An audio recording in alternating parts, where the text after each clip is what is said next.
Everyone knows Super Mario 64, but nobody mentions that Shigeru Miyamoto actually almost decided the first 3D Mario game would be on the Super Nintendo, way before the Nintendo 64 came around. Okay, so let me tell you about the story behind Super Mario 64. Because honestly, this game has one of the most fascinating development stories in history. Back in the early 1990s, while Shigeru Miyamoto was working on Star Fox for the Super Nintendo, he started cooking up ideas for a 3D Mario game. Star Fox used this special Super FX graphics chip that gave the console extra processing power, and Miyamoto thought about using it for a Super NES game called Super Mario FX. His vision was something like an entire world in miniature, like miniature trains. Pretty cute concept, right? But engineer Dylan Cuthbert, who worked on Star Fox, later revealed that Super Mario FX didn't proceed with development as a game at all. It just became the internal code name for the Super FX chip itself. Anyway, Miyamoto eventually shifted his 3D Mario ideas over to the Nintendo 64. And according to him, it wasn't necessarily because the N64 was more powerful. It was because the controller had more buttons for gameplay. Sometimes the simplest reasons win out. Now here's something cool that connects to all of this. At the January 1993 Consumer Electronics Show, where Star Fox made its debut, Nintendo's booth showed off this talking 3D polygon animation of Mario's head. You know, that interactive Mario face on the title screen, where you can stretch and pull his face around. That demo directly inspired it, and programmer Giles Goddard is the one who made it happen. It became one of the most memorable parts of the game. Moving into actual production, Super Mario 64 officially kicked off on September 7th, 1994, at Nintendo's Entertainment Analysis and Development Division, and wrapped it up on May 20th, 1996. The team was really small by today's standards, only around 15 to 20 people, according to Miyamoto. They started by focusing on the characters and the camera system, spending months just figuring out the right view and layout. The original concept actually had Mario following a fixed path, like in Super Mario RPG, you know, that isometric style, but it evolved into the free-roaming 3D design we all know and love. Giles Goddard mentioned they kept some fixed camera angles in there specifically to funnel players during the Bowser's Lair levels, which were more linear. Smart design choice, honestly. Here's something that might surprise you. Super Mario 64 was one of the first games where Nintendo created all the illustrations internally instead of outsourcing them. They used this silicon graphics-based toolkit called InWorld to make the graphics. The development team really prioritized getting Mario's movement feeling right, so before they even built any levels, they tested and refined his animations on a simple grid, just Mario running around on nothing, making sure he felt perfect. The 3D illustrations came from Shigefumi Hino, Hisashi Nagami, Hideki Fuji, Tomoaki Kuroumi, and Yasuki Nakano, while co-director Yoshiaki Koizumi and Satoru Takezawa handled the animation. And you know Yoichi Katabi, the illustrator and character designer for the Mario series. He drew 3D reference sketches of Mario from all different angles and directed how the character models were made. Koizumi had a particularly tough job. In an interview with the Washington Post, he talked about how challenging it was to animate 3D models when there were basically no precedents to follow. Nobody had really done this before at this scale. To help players figure out depth in this new 3D space, the team added a fake shadow directly beneath every object, regardless of where the light was actually coming from. Koizumi called it an ironclad necessity, because while it's not realistic, it makes the game way easier to play. Function over pure realism, you know? When it came to the overall design philosophy, Miyamoto wanted to use the Nintendo 64's power to show all the emotions of the characters, with way more detail than previous games. He compared the style to a 3D interactive cartoon, which is a pretty accurate description if you think about it. Mario was made super expressive because Miyamoto wanted players to feel like they were controlling something that's really alive. And here's a weird but adorable inspiration for that. Miyamoto came up with the idea after letting his pet hamster loose in his room and watching it explore. That's so charming. Some details in the game came from the developers' personal lives in unexpected ways. Remember the boos? Those ghost enemies? The way they behave in Mario 64 is actually based on assistant director Takashi Tezuka's wife. According to Miyamoto, she's very quiet normally, but one day she exploded, maddened by all the time Tezuka spent at work. So, basically, boos act like they do in Mario 64 because someone worked too much overtime. Relatable, honestly. That's hilarious and slightly terrifying. Your spouse being immortalized as these vengeful ghosts is quite the legacy. Before the game could run on actual Nintendo 64 hardware, they tested it on an SGI Onyx emulator. This thing only emulated the console's application programming interface, and not the hardware itself. The very first test scenario for controls and physics, it was just Mario chasing around a golden rabbit. This rabbit was named MIPS, after the Nintendo 64's MIPS architecture processors, and the team liked it so much, they kept it in the final game as a Power Star holder. You've probably chased that little guy around the castle basement. Super Mario 64 ended up having more puzzles than earlier Mario games, which is interesting, considering it was being developed at the same time as The Legend of Zelda Ocarina of Time. Since Ocarina of Time came out more than 2 years later, some puzzle ideas got borrowed for Super Mario 64 first. The team also tried to include a multiplayer cooperative mode, where 2 players would control Mario and Luigi in split screen.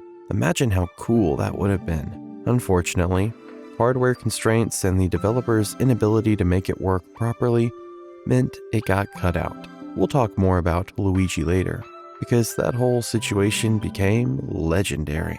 For the music, they brought in veteran composer Koji Kondo. He created fresh interpretations of familiar Mario melodies, alongside completely new material.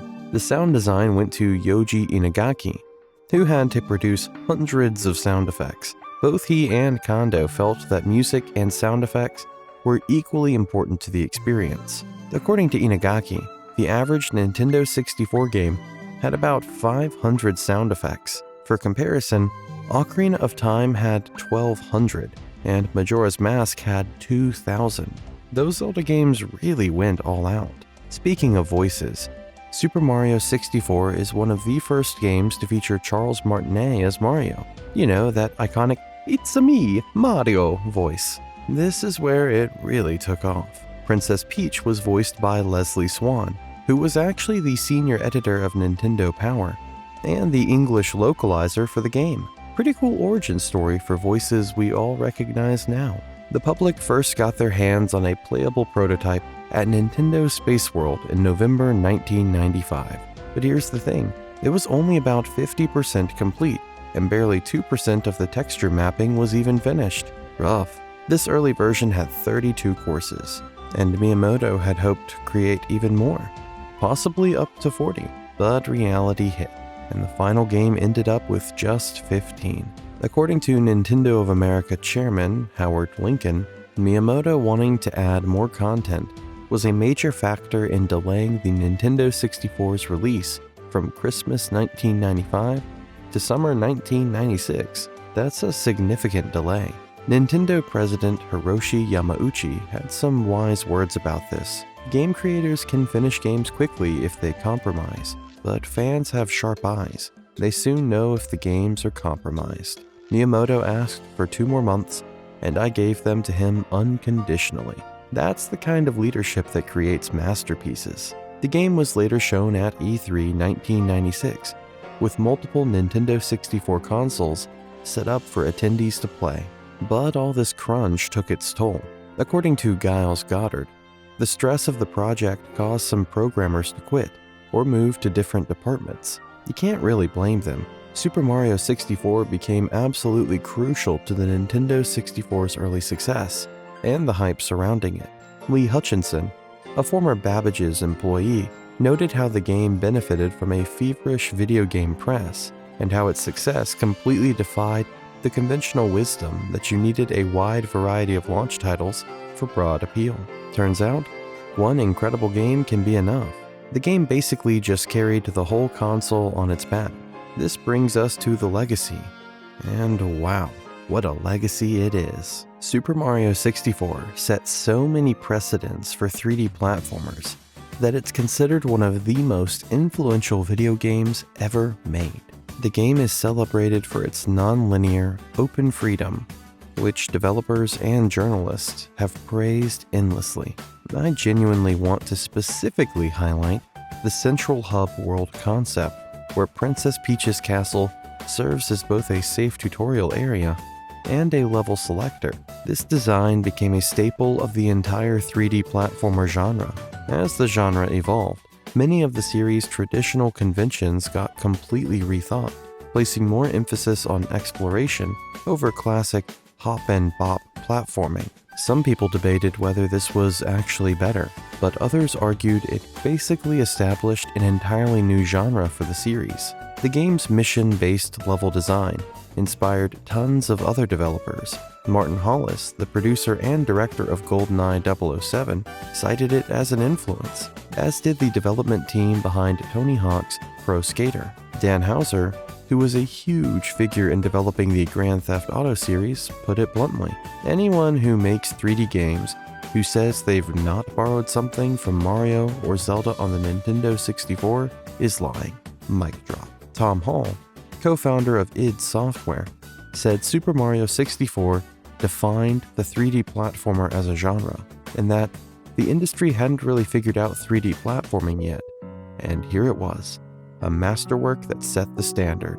That's some serious praise. The influences kept spreading. Square Enix revealed that a coincidental meeting with Disney employees resulted in Kingdom Hearts being created, and they specifically cited Super Mario 64's use of 3D environments and exploration as inspiration. Michael John, designer and producer on Spyro the Dragon, pointed to the game's controls and environmental design as influences. Chris Sutherland, lead designer for Banjo-Kazooie, agreed that Super Mario 64 set the benchmark and admitted that any other 3D platformer on the Nintendo 64 would inevitably be compared to it. Even Ashraf Ismail, director of Assassin's Creed 4 Black Flag, said he based that game's open-world design on how Super Mario 64 used a hub world with pockets of maps full of content. The ripple effects are everywhere. One of the most revolutionary aspects was the camera system. Super Mario 64 introduced a free-floating camera that could be controlled independently of Mario himself. The designers created this dynamic virtual camera that turns and accelerates based on the character's actions to give players more freedom of exploration and fluid control in 3D space. This camera system became the standard for 3D platformers going forward. Nintendo Power praised it alongside The Legend of Zelda: Ocarina of Time's edition of the lock-on camera, concluding that both games were trailblazers for the entire 3D era. K. Thor Jensen from PC Magazine considers Super Mario 64 to be the first truly realized 3D platformer, specifically because of how camera control was integrated into the core gameplay. He called this the medium's true evolutionary leap. The analog stick controls were equally groundbreaking. Using the analog stick offered way more precise and wide-ranging character movements than the digital D-pads on other consoles. At the same time, most 3D games only let you control your character in relation to a fixed camera angle, or from the character's own perspective. Super Mario 64's controls were fully analog and interpreted a complete 360-degree range of motion into navigation through 3D space relative to the camera. This meant you could control subtleties like exactly how fast Mario was running. In 2005, Electronic Gaming Monthly ranked Super Mario 64 as the most important game since they began publication in 1989, specifically stating that while 3D games existed before it, Nintendo's was the first to get the control scheme right. Now, for something that might blow your mind. In July 2021, a pristine, sealed copy of Super Mario 64 was auctioned for $1.56 million. That's the largest amount ever paid for a video game at the time. Heritage Auctions video game specialist said, "It seems impossible to overstate the importance of this title, not only to the history of Mario and Nintendo, but to video games as a whole." Someone really wanted that shrink-wrap nostalgia.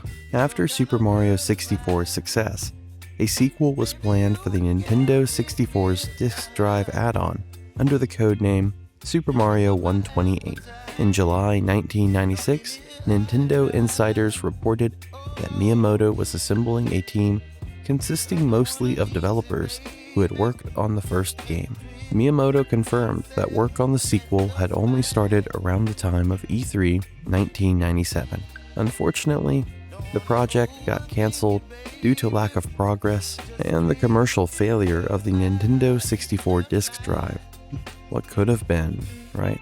Decades later, though, the spirit of Super Mario 64 returned in a big way. Super Mario Odyssey on the Nintendo Switch is full of references to its predecessor. After you complete the main story, you can buy the Mario 64 suit and Mario 64 cap, which change Mario's appearance to match his look from the classic game. You can even travel to the Mushroom Kingdom, which includes Princess Peach's castle and its courtyard faithfully recreated. The Power Moons in that kingdom are designed to resemble the original Power Stars. Sweet little tributes. Okay, now let's talk about the rumors, because this is where things get really fun. After the game released, rumors spread like wildfire. The most popular one was this persistent belief that Luigi existed as an unlockable character somewhere in the game. In 1996, IGN actually offered a prize of $100 to anyone who could find Luigi. Nobody ever could. What really fueled this rumor was a very blurry message on a statue in the courtyard of Princess Peach's castle. People thought it said, "L is real, 2401. The mystery, the intrigue." Then in 1998, a fan received a letter from Nintendo confirming that the programmers included the text as a joke and it wasn't supposed to say anything meaningful or even be read like that. It was just some gibberish. But here's where it gets genuinely spooky. In July 2020, exactly 24 years and 1 month after Super Mario 64's initial release, unused assets for Luigi from the scrapped multiplayer mode were discovered in the game's development files during what became known as the Nintendo Giga Leak. When this happened, it felt like destiny to a lot of people. The fact that it took 24 years and 1 month to finally confirm that Luigi was, at some point, real in the game's code lined up perfectly with 2401 from that old rumor. Coincidence? Probably. But it's still wild. It felt like destiny. The internet went absolutely nuts. The rumor mill evolved into something even stranger in the early 2020s, when satirical conspiracy theories about the game became popular. One theory, called the Wario apparition, was based on an E3 1996 presentation where Charles Martinet voiced a disembodied Wario head. Some fans jokingly claimed that the Wario head remained hidden in certain copies of the game. There's also the theory that every copy of Super Mario 64 is personalized, suggesting that certain bizarre phenomena existed in only certain copies. These conspiracy theories and others got grouped into an internet meme called the Super Mario 64 iceberg. The less likely a theory was, the deeper it was placed toward the bottom of the imaginary ocean.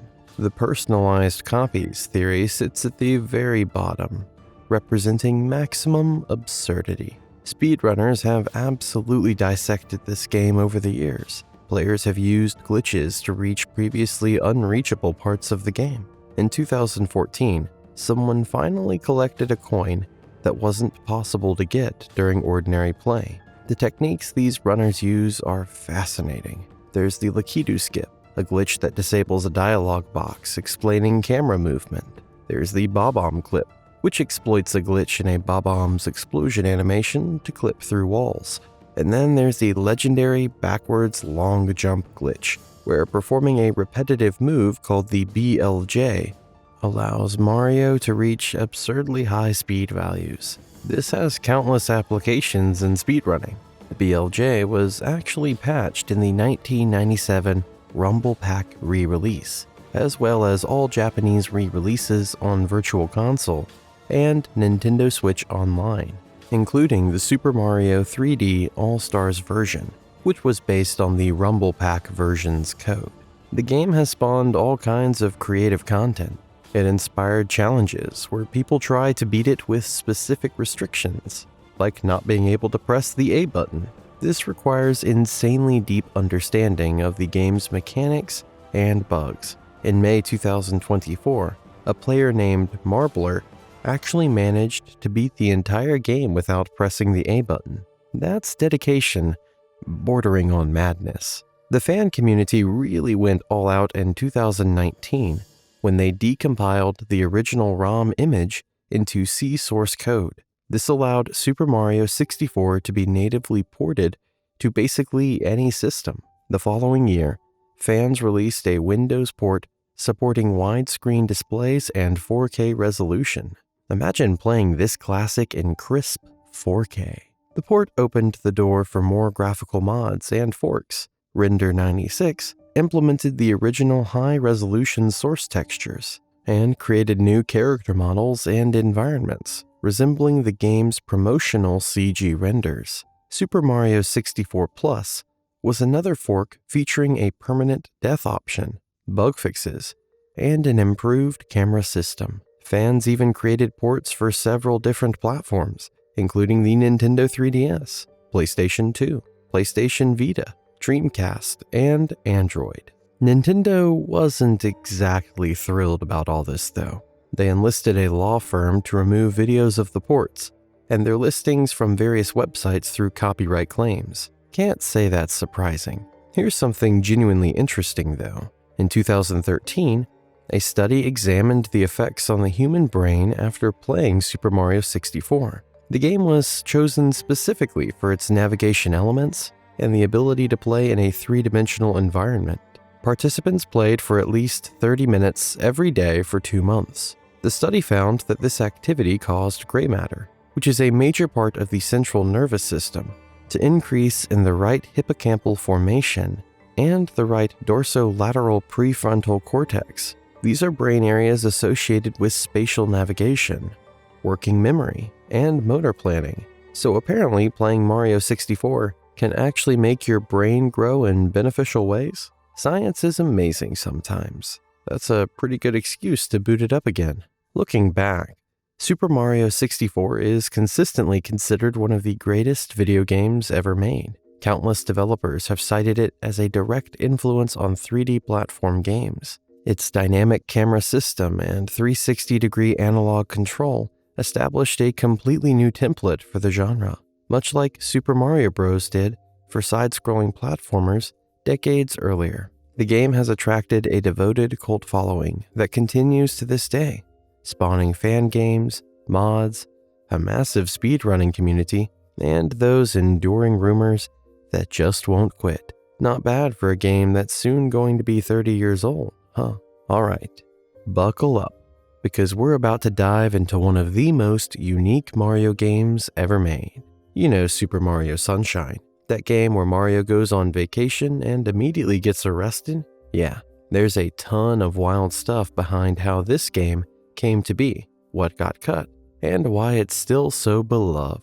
So here's the thing. Nintendo had been trying to make a sequel to Super Mario 64 for years before Sunshine finally happened. You know, with the Super Mario 128 thing that was canceled. Imagine being hyped for those and then nothing. Rough, right? The first time the world actually got to see Super Mario Sunshine was at Nintendo Space World 2001. Then it showed up again at E3 2002, and people were finally like, okay, this is real. The whole thing was developed by Nintendo EAD, which is basically Nintendo's dream team for making games. Now, let's talk about the people who actually made this happen. This game was a huge deal for a designer named Yoshiaki Koizumi, because it was his very first time being the lead director. The guy had been working under other people for about 10 years on various Nintendo projects, kind of like an apprenticeship. He shared directing duties with Kenta Usui, and honestly, they knocked it out of the park. The legendary Shigeru Miyamoto and Takashi Tezuka stepped in as producers, which makes sense because those two are basically the godfathers of Mario. And get this, Sunshine was actually the first Nintendo game made after Satoru Iwata became president of the company. He took over from Hiroshi Yamauchi, who had one final request before stepping down. He asked the team to make a Mario game for the GameCube. That's some real passing the torch energy. Okay, so you're probably wondering why Mario is running around with a water backpack in this game. It all started after showing off that canceled Super Mario 128 demo. That's when Koizumi came up with this idea about gameplay centered around a water pump. The team decided on a tropical island setting early, because they thought it would complement the water mechanics perfectly. The dolphin shape of the island might have been a nod to the GameCube's codename, which was Project Dolphin. That's a fun little Easter egg. Koizumi also drew a lot of inspiration from his own childhood memories. He remembered thinking about heroes jumping from rooftop to rooftop, which influenced how Delfino Plaza was designed. And playing around in water as a kid, that became the whole foundation for Flood, and the general feel of the game. By the time he pitched the basic idea to Miyamoto, he already had Mario using a water pistol as the main mechanic. They started asking themselves why Mario would even have something like that. And boom, that's how the graffiti and pollution elements got added to the story. Koizumi was so invested that he even made a clay model of Isle Delfino during development. That's dedication. Here's something funny though. At first, Koizumi, Miyamoto, and Tezuka were actually worried that the tropical island setting was too different from typical Mario worlds. They thought it might be too bold and out of character. Can you imagine them second-guessing this gorgeous island setting? The overall look takes inspiration from tropical places like Hawaii and Southeast Asia, but the buildings, architecture, and location names pull from Italy and other coastal European countries. People have pointed out that the town of Amalfi in Italy is a particularly likely influence. The towns on Isle Delfino are designed to feel like resort communities. Courses aren't directly connected to each other and can only be reached through Delfino Plaza. But here's something cool. You can actually see other courses from wherever you are. Rico Harbor is visible from the starting point of Bianco Hills. Pina Park shows up on the horizon. This gives the impression that everything exists in one connected world, even though you can't walk directly between areas. Each individual course has distinct landmarks to help keep players from getting lost. This design choice was actually based on urban planning principles. The most important visual anchor is Corona Mountain, the active volcano that forms the Dolphin's Eye. You can see it from every single course, which is clever foreshadowing, since that's where the final boss fight happens. Koizumi wanted to create a world that felt more believable and natural than what Super Mario 64 offered. The individual courses follow the principles of Hakoniwa, or box gardens. The idea is to create detailed miniature landscapes within a contained space. It's a really elegant approach to level design. When it came to Flood, they had 10 different water nozzle designs to choose from. Flood wasn't even one of the favorites at first. They picked it because it fit the game's aesthetic the best. Sometimes the practical choice wins over the flashy one. Oh, and they had to cut some Yoshi features too. One of the scrapped ideas? Yoshi could vomit water that you fed him. Yeah, that's definitely something. Probably for the best that one didn't make it in. Speaking of things that didn't make the final game, the pre-release content is fascinating.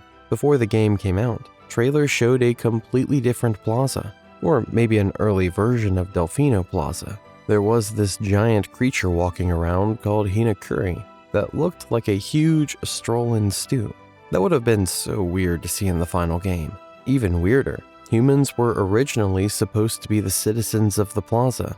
Instead of Piantas, Flood was going to be way skinnier looking, and Gooper Blooper, the giant squid boss, was planned to be dark blue and fought on the bridges of Rico Harbor, instead of in the market and helicopter area.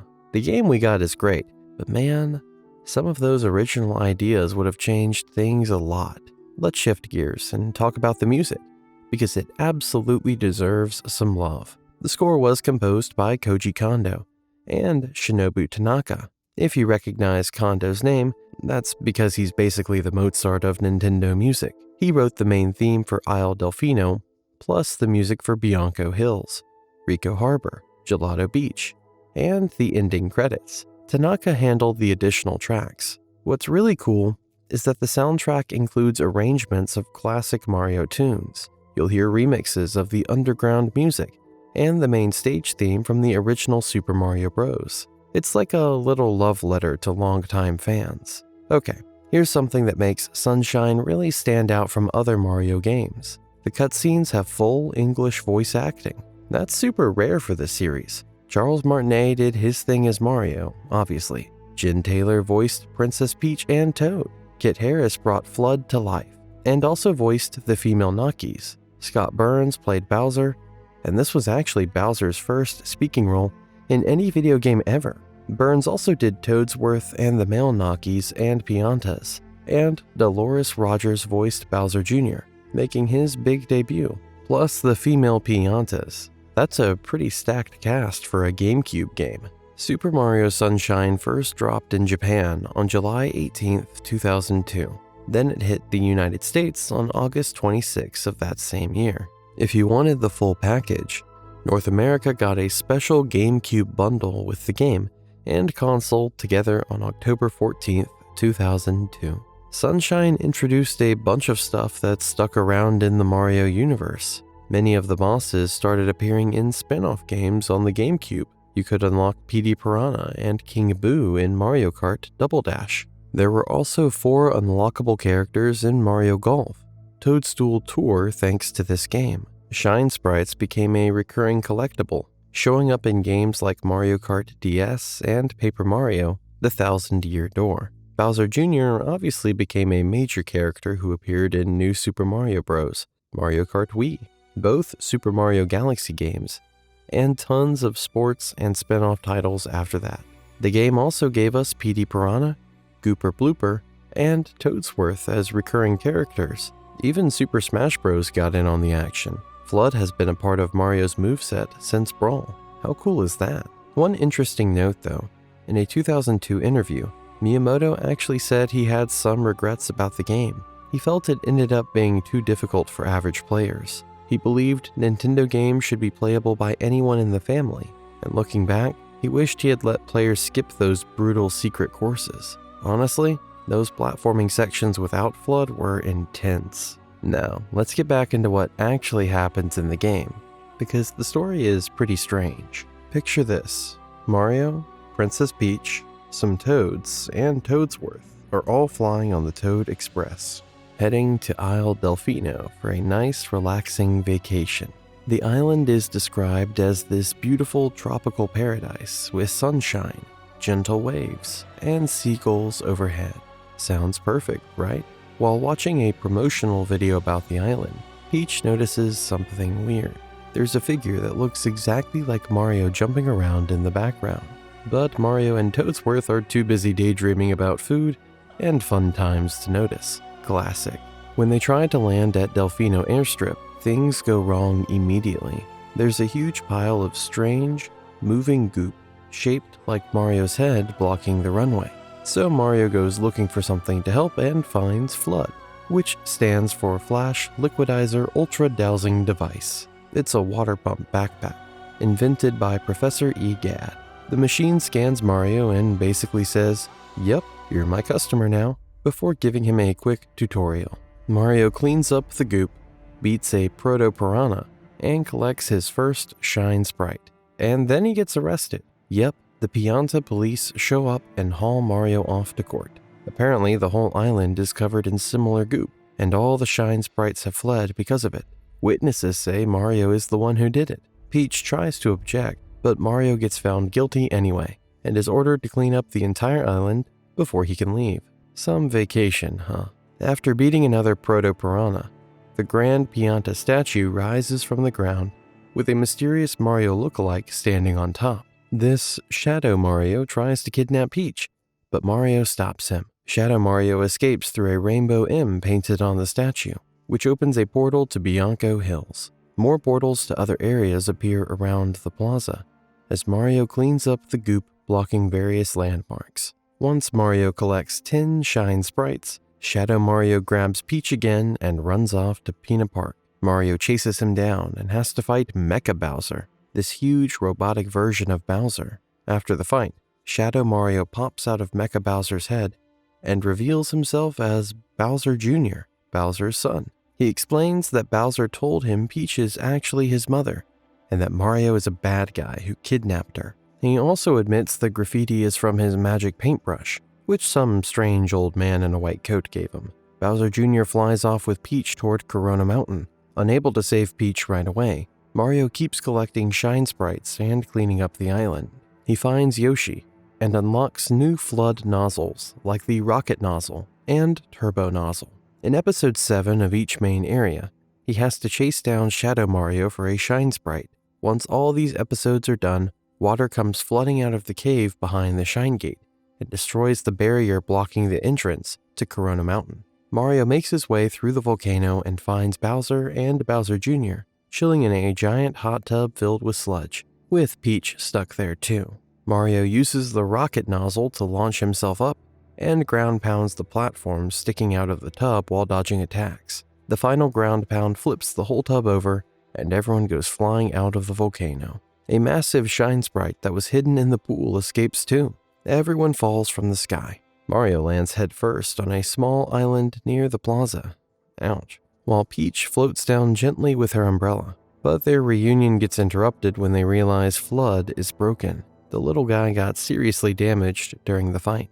In his final moments, Flood asks Mario if he was of assistance, before shutting down. That's honestly kind of sad.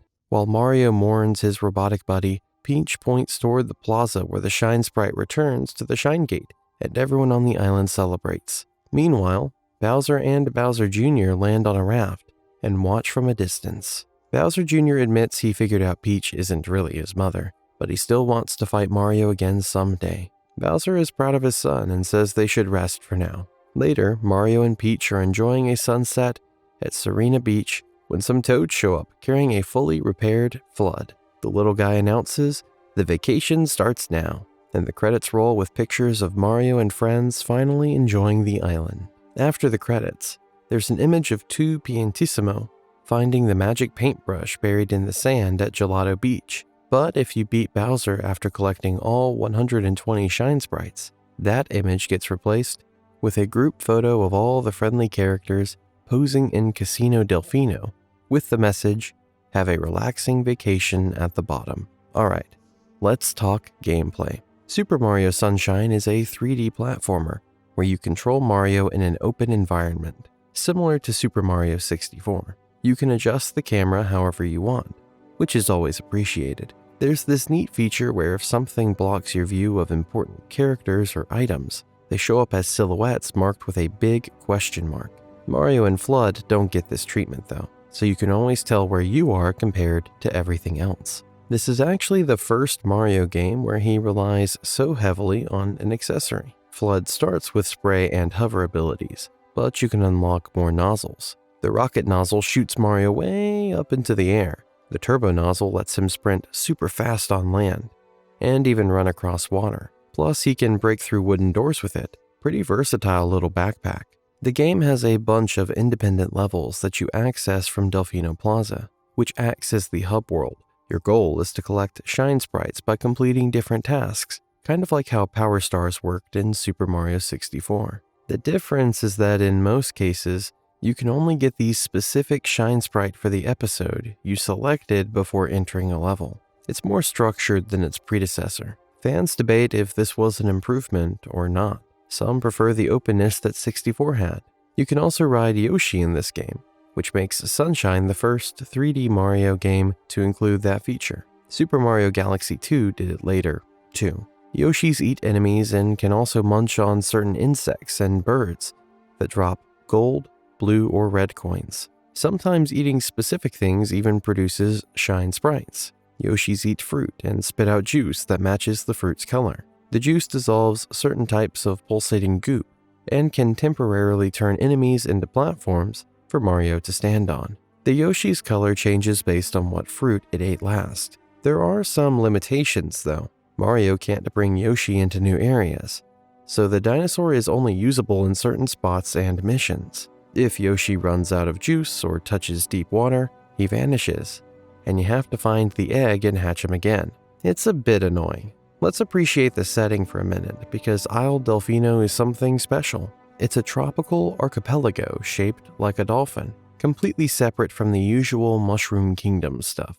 This reminds some fans of Super Mario World, which also took place on its own distinct landmass. The island is super lively with shops, a fishing industry, a tourist community, and even a theme park. The main inhabitants are two groups, the mountain-dwelling Piantas and the sea-dwelling Nakis. During the opening cutscene, you can see that Isle Delfino is surrounded by other island chains shaped like animals. There's a crab to the southwest, a sea turtle to the southeast, a jellyfish to the northeast, and a mola to the northwest.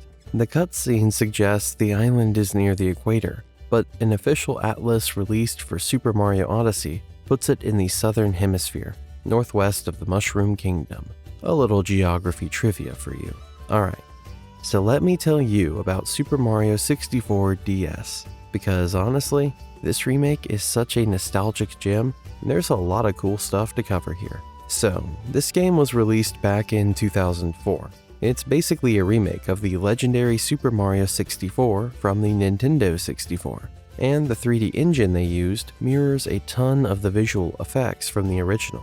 Pretty faithful stuff. Now, graphically speaking, there were some changes. They ditched the texture filtering, but they upgraded the character models to match the newer, more detailed designs the characters had at that time. Oh, and you know those coins you collect? In the original, they were just 2D animated sprites, but in this version, they made them full 3D models. Nice little upgrade there. Music-wise, all of Koji Kondo's iconic tracks from the original game made it in, which is awesome, because that soundtrack is legendary. Kenta Nagata also came in and composed some new music for the game. The original voice actors came back too, and Kazumi Tataka joined the crew to voice Yoshi. Pretty solid cast if you ask me. Now, here's where the development story gets interesting. The game was originally called Super Mario 64 x 4, and it was first shown off as a multiplayer demo at E3 2004, even before the Nintendo DS was released. That early version actually had co-op multiplayer, different graphics, and slightly different level layouts compared to what we ended up getting. In single-player mode during that build, you could switch between the 4 playable characters using the touchscreen. Fun fact, Wario had long sleeves in that version, instead of his short sleeve look we know now. A few months after E3, Nintendo announced that an actual full game was in development. Then at the Nintendo DS conference on October 7th, 2004, they showed it off again with new info. The name got changed to Super Mario 64 DS, and they confirmed 4 different characters would be playable in the main adventure: Mario, Luigi, Yoshi, and Wario. The demo at the conference was way more complete than the E3 version, apparently about 90% finished at that point. It showed off the multiple characters in single-player mode, and included minigames, but the multiplayer mode wasn't there this time. Speaking of the release, before the conference, the box art showed up on GameStop's website, and people started speculating it would be a launch title. Nintendo confirmed the rumors, and announced it would launch alongside the Nintendo DS in both North America and Japan. As the release date got closer, a bunch of other games got delayed, but Super Mario 64 DS stayed on track. It ended up being the only game scheduled to come out with the system on November 21st, 2004. Talk about carrying the launch on its back. In June 2005, Nintendo announced they'd bundle the game with the handheld, but only in the United States. They specifically said they had no plans to do the same thing in the United Kingdom at the time. Despite that, retailers HMV and Game in the UK started offering their own bundles with the game anyway. Gotta love when stores take matters into their own hands. Then on June 5th, 2011, the game got repackaged in a red-colored case, along with other Mario DS titles, when the DS dropped to $99. Years later, it hit the Wii U Virtual Console in Japan on January 6, 2016, and North America got it in August of that same year. This enhanced remake of Super Mario 64 has new features in the storyline, gameplay, and improved graphics. It holds the distinction of being the first Super Mario game on the DS and the first 3D Super Mario game on a handheld console ever. Pretty historic stuff. Here's the big twist though. Unlike the original, where you just play as Mario from the start, this time Mario isn't even available at the beginning. You actually start the game as Yoshi, and then Yoshi, Luigi, and Wario all become playable as you progress through the adventure to save Princess Peach from Bowser. This is actually the first and only mainline Super Mario game where Wario is playable, which is wild when you think about it. It's also one of only 3 Super Mario games where Yoshi is fully playable and not just being ridden by another character, the others being Super Mario Run and Super Mario Bros. Wonder. The game also packed in some other new goodies, like a wireless multiplayer versus mode, where up to 4 players can battle it out locally on their own DS systems. Though heads up, the Wii U Virtual Console version doesn't support that multiplayer, except for single-player training. There are also minigames for each character, and new additions to the story mode, including new courses, missions, and bosses. Let me tell you the story, because it's actually pretty fun. Princess Peach sends a letter to Mario, inviting him to the castle because she baked a cake for him. Sounds sweet, right? Well, it's assumed to be a clever forgery from Bowser, who guessed Mario and his friends would come looking. Mario shows up through a warp pipe, followed by Luigi and Wario, and the 3 head into the castle. Meanwhile, Yoshi is just vibing on the roof, taking a nap the whole time until one of the Lakitu Bros wakes him up saying the others haven't come back yet. Yoshi decides to check things out, but finds the doors locked. The Lakitu Bro mentions he saw a rabbit with the key in his mouth. Classic. Yoshi grabs the rabbit, gets the key, and finally goes inside only to hear Bowser's voice saying, "Welcome, no one's home. Now scram and don't come back." Gwahaha. Rude. A Toad tells Yoshi that Bowser and his army kidnapped Peach and stole the Power Stars. He also mentions the last time he saw Mario and the others was when they jumped into the Bob-omb painting. So Yoshi sets off to investigate, collect Power Stars, and rescue Mario, Luigi, and Wario along the way. Once the crew is back together, they continue collecting stars to save Peach from Bowser. Oh, and there are alternate endings depending on which characters you save. Mario and Yoshi are always present in the ending, but the others only show up if you rescue them. You even get a different cake featuring the characters who appeared as cake figures. Some neat little details too. If you don't drain the meat, it stays filled in the ending. And if you didn't complete Snowman's Lost His Head on Cool Cool Mountain, the headless snowman is missing his body and looks all sad. Poor guy. Just like the original, you access courses through paintings on the castle walls. But here's the upgrade. While the original had 120 Power Stars to collect, this version has 150. That's 30 extra stars to hunt down. Now, about the controls. Some players felt that not having an analog stick on the DS made things trickier than the original game.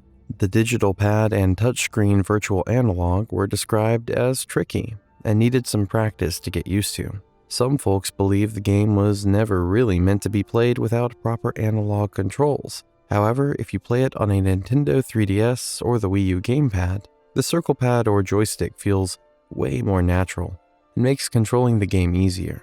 You still need to press a button to run though, and the game only registers 8 different directional inputs instead of a full analog range. In the options, you can change audio settings between stereo, surround, and headphones, plus toggle the backlight on and off. To fully complete the game, you need to unlock Mario, Luigi, and Wario, since they're all trapped behind doors by Bowser. Each character has their own special abilities, strengths, and weaknesses, with different stats for things like speed, jumping, and swimming. The instruction booklet showed star ratings for each character's abilities, but didn't include swimming speed and missed some physics differences. For example, Mario actually has a higher top running speed than Luigi, and each character has different air speeds affecting how their jumps work.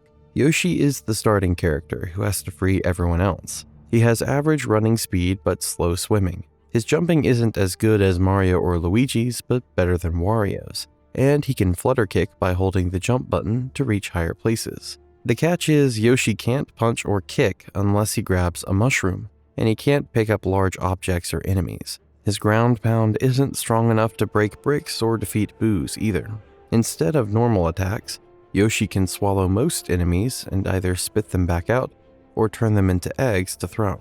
He can only have one egg at a time, but those eggs home in on enemies and can defeat multiple foes in a sequence. Yoshi can also swallow fire and spit it out as a flame stream, though some enemies like bullies can't be swallowed. His Power Flower ability is Fire Power, which fills his mouth with fire he can use repeatedly for a limited time to melt ice blocks and damage enemies. He's also the tallest character. Mario is trapped behind a door by Goombas, and you absolutely need him to beat the game, since he's the only one who can enter the final level, Bowser in the Sky. To unlock him, take Yoshi from the starting point, go up to the stairs to the right door that requires 1 star, continue straight to the next door, go through the door requiring 8 stars, and hop into the Mario painting. Find Goombas by jumping into a hollow tree stump at the highest point of the level, where the X is marked on the map. Fight him by spinning Goombas at him to get Mario's key, then head back to the princess's room and unlock the M door to free Mario. His stats are average across the board, and he plays similarly to his Super Mario 64 self. He has the fastest running speed of all 4 heroes, and ties with Luigi for highest jump, making him great for timed segments. Mario is the only one who can wall kick. His Power Flower ability is Balloon Mario, letting him float to distant areas. He's also the only character who can use wings to become Wing Mario and fly around. Luigi is optional to find, but you need him for certain power stars. To unlock him, jump into a painting on the top floor of Big Boo's haunt as Mario. Go through the door where you hear King Boo's laugh, though some doors just send you back to the entrance. When you reach the end, fight King Boo using any attack except jumping to get Luigi's key. Luigi's attacks do the same damage as Mario's, but he moves slower when carrying stuff. He's the fastest swimmer of the group and ties with Mario for highest jumps. Plus, he's more maneuverable in the air. After a normal kick or double jump, he can scuttle to slow his descent, similar to Yoshi's flutter kick. After a backward somersault, he spins down slowly like he jumped on a fly guy. He can also briefly run on water, which is super useful after a charged dash. His height is about the same as Wario's. Luigi's Power Flower ability is Vanish Luigi, which works just like Vanish Mario from the original, and lets him pass through certain walls temporarily. Wario is also optional, but needed for specific power stars. Once you unlock the key door at the head of the stairs in the main lobby, Luigi has to go inside and get past another door leading to Snowman's land. There are 2 Power Flowers, so use Luigi to go transparent into the mirror by the Snowman's land wall. Some glitches let Yoshi and Mario unlock Wario, but normally only Luigi can do it. Fight Chief Chili by pushing him into the freezing water 3 times to get Wario's key, and open the door to find him. Wario has the worst speed and jumping of the 4 heroes, but he's the heaviest and strongest by far. He moves faster when carrying stuff and can smash through black bricks and other heavy objects. His punches deal double damage to iRock, defeating each hand in 2 hits instead of 3. In Versus mode, Wario can uniquely pick up stunned enemies, spin them around, and throw them similar to throwing Bowser. His ground poke has twice the strength of other characters. His Power Flower ability is Metal Wario, which works like Metal Mario from the original, giving him invulnerability to enemy attacks, lava, and freezing water, plus the ability to walk underwater. He still takes fall damage though. The game includes a multiplayer versus mode, accessible from the title screen by tapping the orange Versus button on the touchscreen. It only supports single card gameplay, where player 1 hosts with the cartridge, and players 2 through 4 use DS download play. You start in a waiting area that looks like a castle interior with sand-colored walls, a large painting of a cloudy sky, 2 pillars, a red carpet on a checkered floor, and red drapes on the ceiling. While waiting, the bottom screen says, "Waiting for opponents," and when players join, their names appear. The host taps, "Touch to start" to begin. You can change settings and controller layout while waiting. In Versus mode, players compete to collect more power stars and coins than their opponents. A countdown timer at the top center starts at 30, and you can hold up to 5 stars. When a Yoshi gets hit, they lose a star that bounces around like a silver star, and you can grab it back before your opponent does. Mario's cap, Luigi's cap, and Wario's cap are scattered around, and transform Yoshis into those characters. Yoshis can swallow opponents until they're wearing a cap. Some stages have a large yellow block with wings that let Yoshi, Luigi, and Wario temporarily fly. Wario has an exclusive ability called Swing and Fling, where if he attacks an opponent, they stay knocked out longer so he can grab them, spin them around, and throw them. Whoever has the most stars wins, and ties are broken by coin count. Here's a fun secret. There's a fully functional red Koopa Troopa enemy hidden in the game's code that you can access with an action replay. Like bullies, they try to ram into you. When knocked out of their shells, they walk back to them. Hit the red shell and it slides along, defeating enemies until it hits a wall and breaks. If Yoshi eats one, he can breathe fire like in Super Mario World. Finally, the minigames. Once you collect keys, you can open shelves to unlock them. Yoshi's minigames are puzzle-based. Mario's are action-packed. Luigi's are casino and luck-based games. And Wario's don't really have a specific theme. Honestly, so many players spent countless hours in these minigames, and they became seriously nostalgic over time. Good memories right there. So, the game we're going to talk about right now turned out to be one of the greatest masterpieces ever made in any of the arts. Like, literally. We're talking about a game that almost didn't happen, and ended up being considered the apex of the Mario franchise for many fans. Let's dive into the magnificent universe of Super Mario Galaxy and its development history, which is arguably just as beautiful and inspirational as the one from Super Mario 64. So here's the thing. Mario 64 was groundbreaking. It was one of the first 3D games ever made, and it basically wrote the rulebook for how 3D games work, not just at Nintendo, but everywhere. The whole industry looked at what that game did and said, yeah, let's do that. Pretty influential stuff, right? But there was a problem nobody really talked about at first. Some folks at Nintendo noticed that 3D games created this weird divide among players that just didn't exist back in the 2D days. A lot of people felt like 3D games were simply too hard for them to play. And honestly, that's a huge deal when your whole thing is making games for everyone. Yoshiaki Koizumi, who worked as one of the assistant directors on Super Mario 64, had some thoughts about this. He figured the difficulty came from 3 main issues. Players had trouble judging depth and distance. They got lost constantly, and some people even felt motion sick. The solutions the industry came up with to fix these problems, especially camera controls, ended up being clunky or at least really intimidating for new players. You know how you have to constantly wrestle with the camera in old 3D games? Yeah, that was the problem. After Super Mario 64 shipped, Shigeru Miyamoto put together a team at Nintendo EAD to work on a follow-up. They called it Super Mario 128, and it was supposed to tackle all these 3D game issues head-on. As we've previously covered, at Space World 2000, which was Nintendo's big showcase event back then, they showed off Super Mario 128 as a tech demo for the GameCube. Koizumi directed it, and get this, the demo had 128 Marios running around on this saucer-shaped platform that kept changing its shape. Wild, right? It never became a real game. But here's where it gets interesting. Miyamoto looked at that demo and thought, what if Mario could run around on spherical worlds instead? The idea was genius when you think about it. If the worlds are round like little planets, you don't really need to mess with the camera as much, and you can't get lost, because if you just keep walking around, you'll end up right back where you started. Miyamoto shared this concept with Koizumi, who agreed it could totally work as a full game. Only problem, it was technically impossible to pull off. Classic Nintendo, dreaming bigger than the technology could handle. While Super Mario 128 was still in development limbo, Nintendo released Super Mario Sunshine for the GameCube in 2002. It was the first mainline Mario game since 64, and it shared a lot of DNA with its predecessor. But here's something interesting.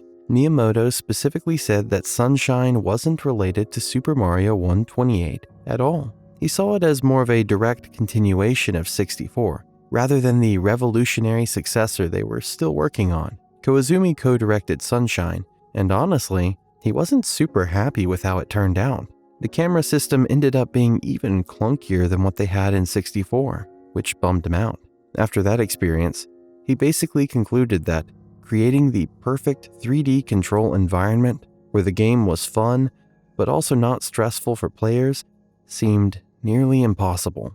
Rough times for our guy Koizumi. Here's where the story takes a fun turn. Koizumi moved over to a brand new branch called Nintendo EAD Tokyo and directed Donkey Kong Jungle Beat, a 2D action adventure platformer that came out in 2004 for the GameCube. And here's the weird part. You played it with the DK bongos. Yeah, those plastic drums, which meant way fewer button inputs than a normal controller. This ended up being a breakthrough moment. Koizumi realized you could make a really solid action game without requiring a million button presses from the player. The team developed what he called contextual binding, which is a fancy way of saying that what buttons do changes based on the situation. So you get tons of gameplay variety without adding more buttons. Pretty clever, honestly. Crazy to think about the fact that this Donkey Kong spinoff helped create Mario Galaxy as we know it. The developers also noticed something else cool. The game's exaggerated, over-the-top presentation made people watching have almost as much fun as the person actually playing. Bystanders were delighted, just observing the chaos. Koizumi tucked that observation away for later. Back in 2003, before Jungle Beat was even in development, someone on the team mentioned wanting to make the next Super Mario game.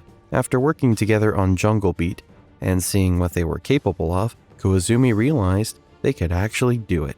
They had the technical chops to take over the struggling Super Mario 128 project and finally make Miyamoto's spherical world dream a reality. In 2005, Koizumi put together an outline for something called Super Mario Revolution, planned for the GameCube's successor, the Wii. Taking the best ideas from the Super Mario 128 demo and building on what EAD Tokyo learned from Jungle Beat, the core concept was a 3D action platformer where Mario runs around spherical worlds. Each world would have its own gravity pulling toward the center, so Mario could never fall off the edge. Think about how elegant that is. No walls or ceilings blocking your path. Just keep running forward and you loop back around to where you started. The chances of getting lost drop to basically zero. Nintendo's executives gave the project the green light, and Koizumi spent 3 months building a small prototype with other EAD Tokyo folks to show Miyamoto.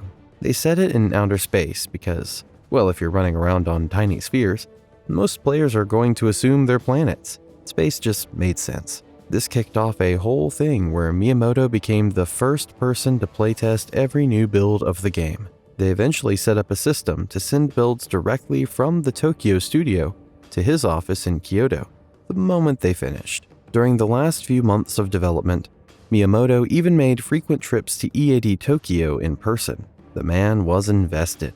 As more people joined the project and development ramped up, something important happened. The game took over from the indefinitely stalled Super Mario 128, and Miyamoto started calling it the true successor to Super Mario 64. Not Sunshine, this one. Eventually, they renamed it Super Mario Galaxy because, well, you're literally hopping between galaxies. One of the biggest guiding principles was what Koizumi called ease of play. The goal was to make controls as invisible as possible. Don't make the players think about what buttons to press. They kept required inputs to an absolute minimum and added the spin move to supplement jumping, since Koizumi felt jumps can be kind of imprecise in a 3D space. Originally, you could shake the Wii remote and Mario would spin forever, but Miyamoto had them add a delay after each spin to keep things challenging. The contextual binding approach from Jungle Beat led to all sorts of fun scenarios: rolling ball levels, race surfing, different power-up controls. The pointer controls got integrated throughout the game to supplement or even replace traditional button inputs, because the team felt pointing was just more intuitive for people. And here's the really important innovation: the planet camera. Instead of giving players manual camera controls, they built a system that gently follows Mario as he runs across spherical surfaces. No sudden jerks, nothing blocking your view, and you never have to touch it yourself. The team was obsessed with making sure nobody got motion sick. They relied heavily on playtester feedback, just like they did during Jungle Beat development. Something you have to understand about this era is that Nintendo wanted the Wii to appeal to people who had never played games before. That philosophy seeped into everything about Super Mario Galaxy. One major addition was Co-Star Mode, a cooperative multiplayer setup where one player controls Mario and a pointer, while the second player just has a pointer. It was perfect for families or friends where one person might not be great at games. They could help out without needing to handle the tricky stuff. Originally, co-producer Takeo Shimizu wanted both players to have the same pointer abilities, but Miyamoto had them restrict certain actions to the second player only. At first, the main player could freeze moving obstacles with their pointer. Moving that ability to the second player completely changed how the game flowed for the better. The theatrical cutscenes and lively character animations, those were designed to make the game fun for people just watching. Remember how bystanders loved watching Jungle Beat? Same idea here. They also made concentrated efforts to help beginners feel comfortable. Take B Mario for instance. Koizumi believed one of the joys of Mario games was simply moving around and exploring, so he oversaw the creation of areas with no enemies or objectives at all, just vibes. But here's where it gets tricky. The earliest builds were actually too easy. Miyamoto had to step in and remind everyone that challenge is important. Without it, players feel disengaged. They can tell when they're not being tested, so the team made adjustments. They chopped the life meter from 8 bars, which is what 64 and Sunshine used, down to 3. Coins became rarer, and now restored health. The game needed some teeth. Executives were putting pressure on EAD Tokyo to finish the game close to the Wii's launch. They were still salty about Super Mario Sunshine missing the GameCube launch, and thought an earlier Mario could have really helped the console sales. When Galaxy was first shown at E3 2006, Miyamoto said it would release within 6 months of the Wii hitting stores. That didn't happen. EAD Tokyo cared more about making something they could be proud of than hitting a deadline. The game ended up launching 11 months after the Wii. Worth the wait, honestly. Development is messy, and Galaxy went through a lot of changes. When they showed it off at E3 2006, there were toads with star-shaped spots who gave hints and could turn into rabbits.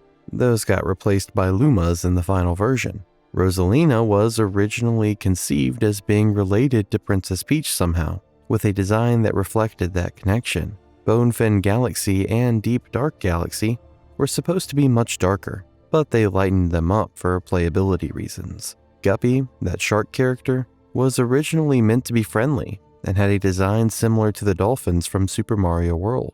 Sea Glide Galaxy and Beach Bowl Galaxy were apparently conceived as one single galaxy at some point, with Beach Bowl's main planet sitting in the center of Sea Glide's ring.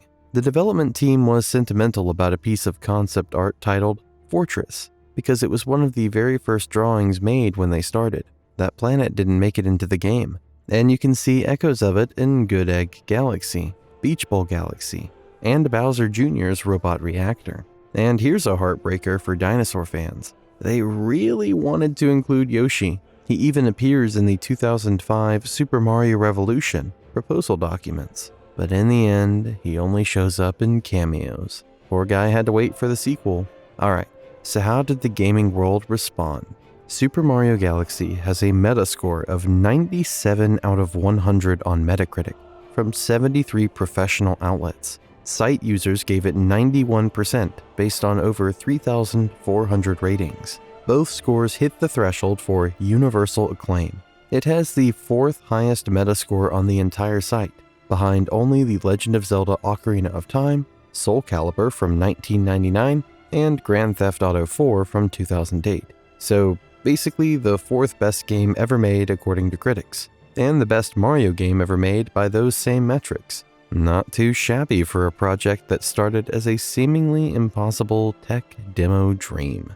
Now, let's talk about something that caught a lot of people off guard. Super Mario Galaxy actually has narrative themes, real, substantial ones. For a series that usually doesn't bother with that stuff, this was kind of exceptional. The game explores themes of isolation, grief, found family, acceptance, and rebirth. Heavier topics than you'd expect from a game where you spin into space bees. The outer space setting does a lot of heavy lifting here. Most galaxies are surrounded by vast, dark skies with only distant stars and suns piercing the emptiness. There are story moments, missions, locations, and musical cues scattered throughout that deliberately pull your attention away from the energetic, joyful gameplay to focus on how cold and indifferent space really is. It makes you feel Mario's smallness against an endless universe. These quieter moments give you time to decompress after intense gameplay sections and put you in a contemplative headspace.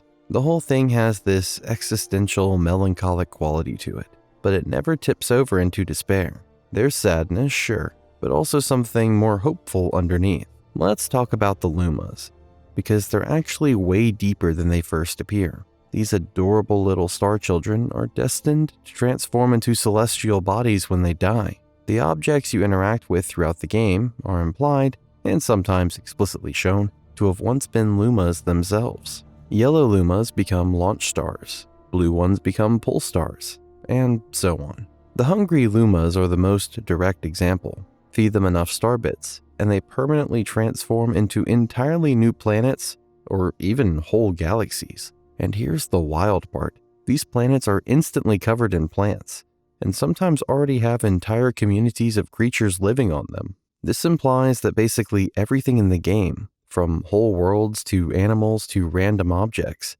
is made out of Lumas who transform. The game actually confirms this directly if you pay attention. The whole concept likely draws from the real-life cycle of stars. You probably know this, but most of the elements in the universe, including every element that makes up living things, were forged inside dying stars and scattered across space when they exploded. That's what's happening here thematically. And in dying, new life emerges, including new baby Lumas. It's an essential part of how the universe functions, this entropic cycle of continuous rebirth. Things end so other things can begin. All of these themes find their deepest expression through Rosalina, as the overseer of the Comet Observatory and caretaker of the Lumas. She comes across as this warm, maternal figure. She creates a safe, domestic environment that feels especially cozy against the cold emptiness of space surrounding it. She's also presented as this almost godlike being, wise, seemingly omnipotent, and ancient enough to have lived for centuries. When you're on the Comet Observatory, Mario can't be hurt. If you fall off the side, she brings you back. No harm can come to you as long as you're with her. But despite all that warmth and security, there's something reserved and melancholic about her. Longing, almost. The game doesn't explain why unless you visit the library on the observatory, which is completely optional and not tied to any completion requirements. Most players might never even see it. In the library, she reads from a storybook that reveals her past. Long ago, Rosalina lived on Mario's homeworld. Her mother died while she was still a child, and she was still deep in grief when she met one of the Apricot Luma's ancestors. This Luma had also lost his mother before crash landing on her world, and he was waiting for her to come back. Rosalina befriended him and decided to wait alongside him. After years of waiting, they finally traveled into space together to search for her directly. It was during this journey that Rosalina took on the role of Mama for the Luma, when he tearfully came to accept that his mother was truly gone. Over time, more lost Lumas found their way to Rosalina and recognized her as their mother too.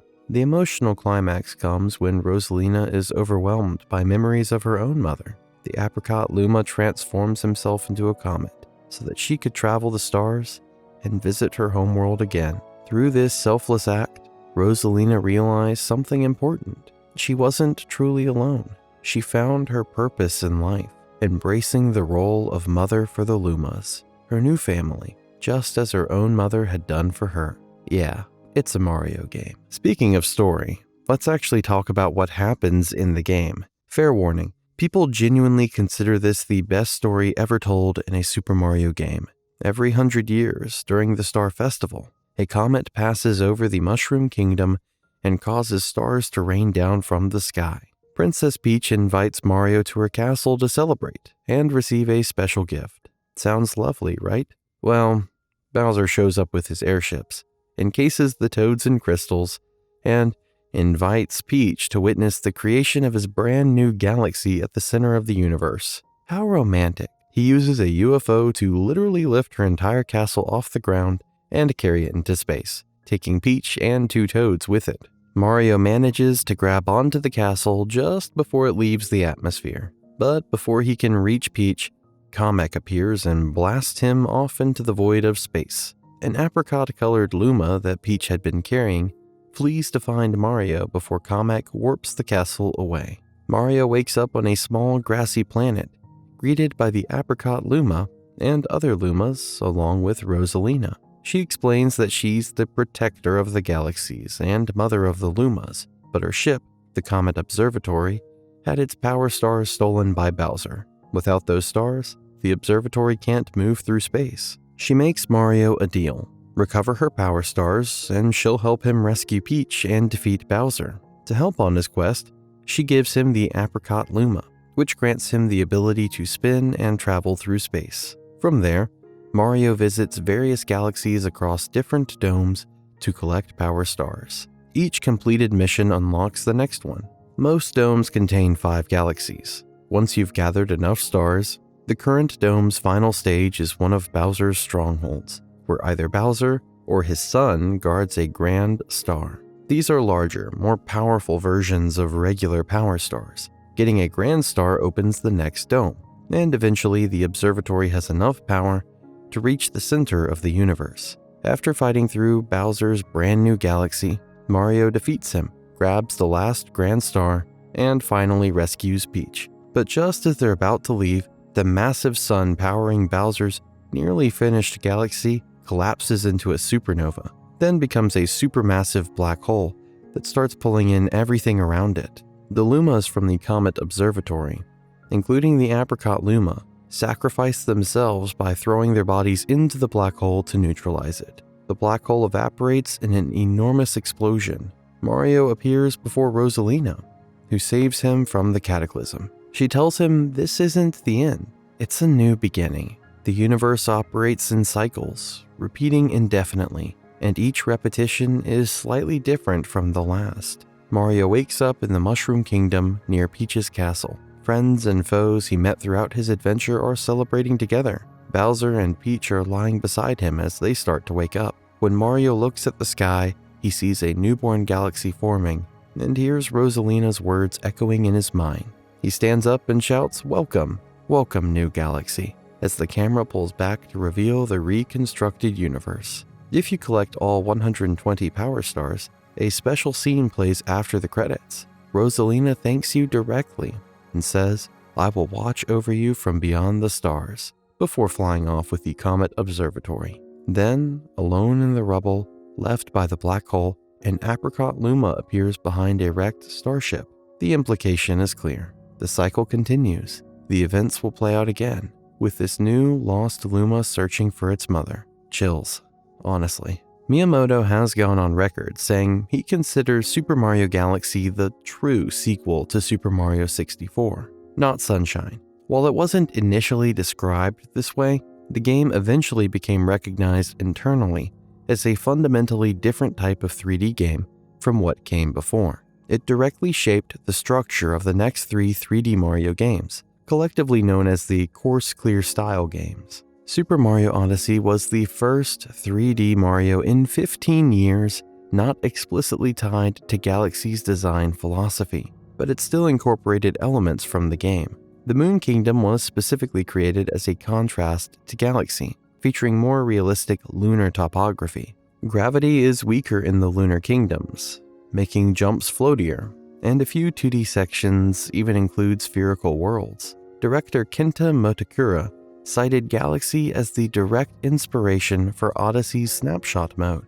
Multi-moons function similarly to grand stars, and the royal seeds in Super Mario Bros. Wonder serve a comparable role. Imagery from Super Mario Galaxy has appeared in nearly every space-themed setting in later spin-off games. Rosalina became a recurring character in both mainline titles and spin-offs, often playable starting with Mario Kart Wii. She shows up alongside classic Mario games in physical Nintendo advertisements, including at Narita International Airport in Japan. Lumas, Starbits, and the Toad Brigade have all become recurring franchise elements. The Toad Brigade captain has appeared in 5 subsequent mainline games, and even starred in his own dedicated title. Super Mario Galaxy was the last game Yoshiaki Koizumi ever directed. He moved into producer roles for later Mario projects, and from 2013 to 2023, he served as the representative director at 1UP Studio,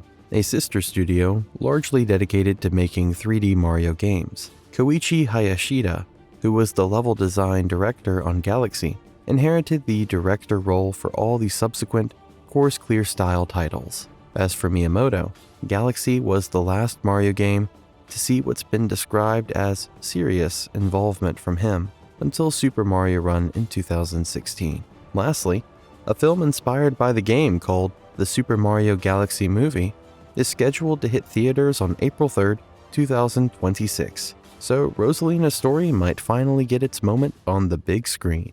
If you loved the first Galaxy game, buckle up, because Super Mario Galaxy 2 takes everything you knew and cranks it up to 11.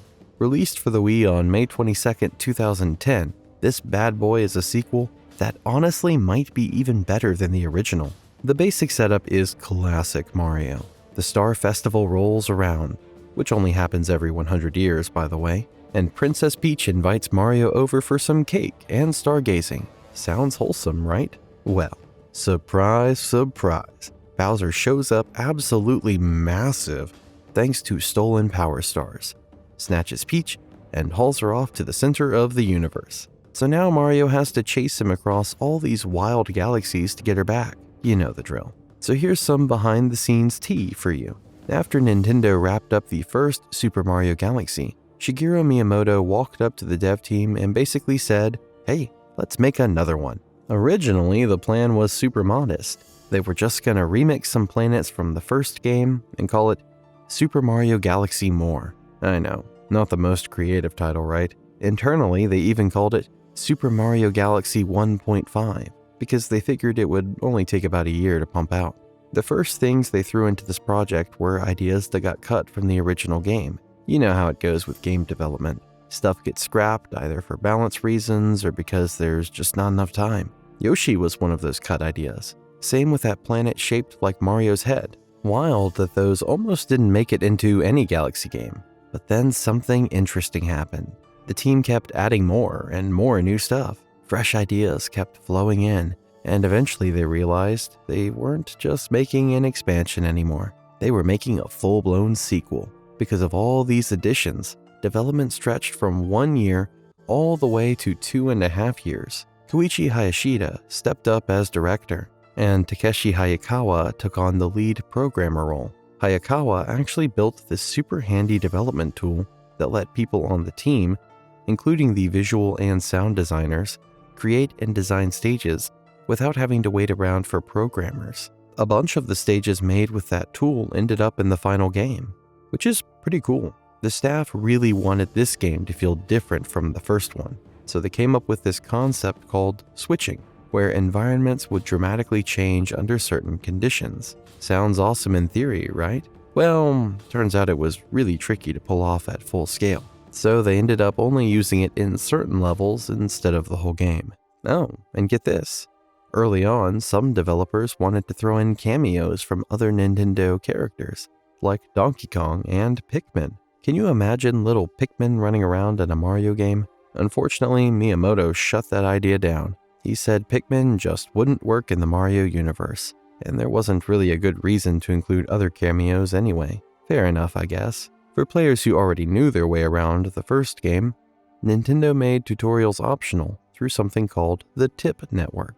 That way veterans could just jump right in without sitting through stuff they already knew. Miyamoto actually compared this sequel to The Legend of Zelda Majora's Mask, since both games use the same engine as their predecessors, but built on top of those foundations in major ways. Nintendo showed off Super Mario Galaxy 2 at E3 2009 on June 2nd, alongside New Super Mario Bros. Wii. During Miyamoto's private conference, he mentioned the game was actually pretty far along in development already, so why didn't it come out sooner? Well, New Super Mario Bros. Wii was launching in late 2009, and they didn't want the two games competing with each other. Smart move, honestly. Miyamoto dropped some interesting numbers too.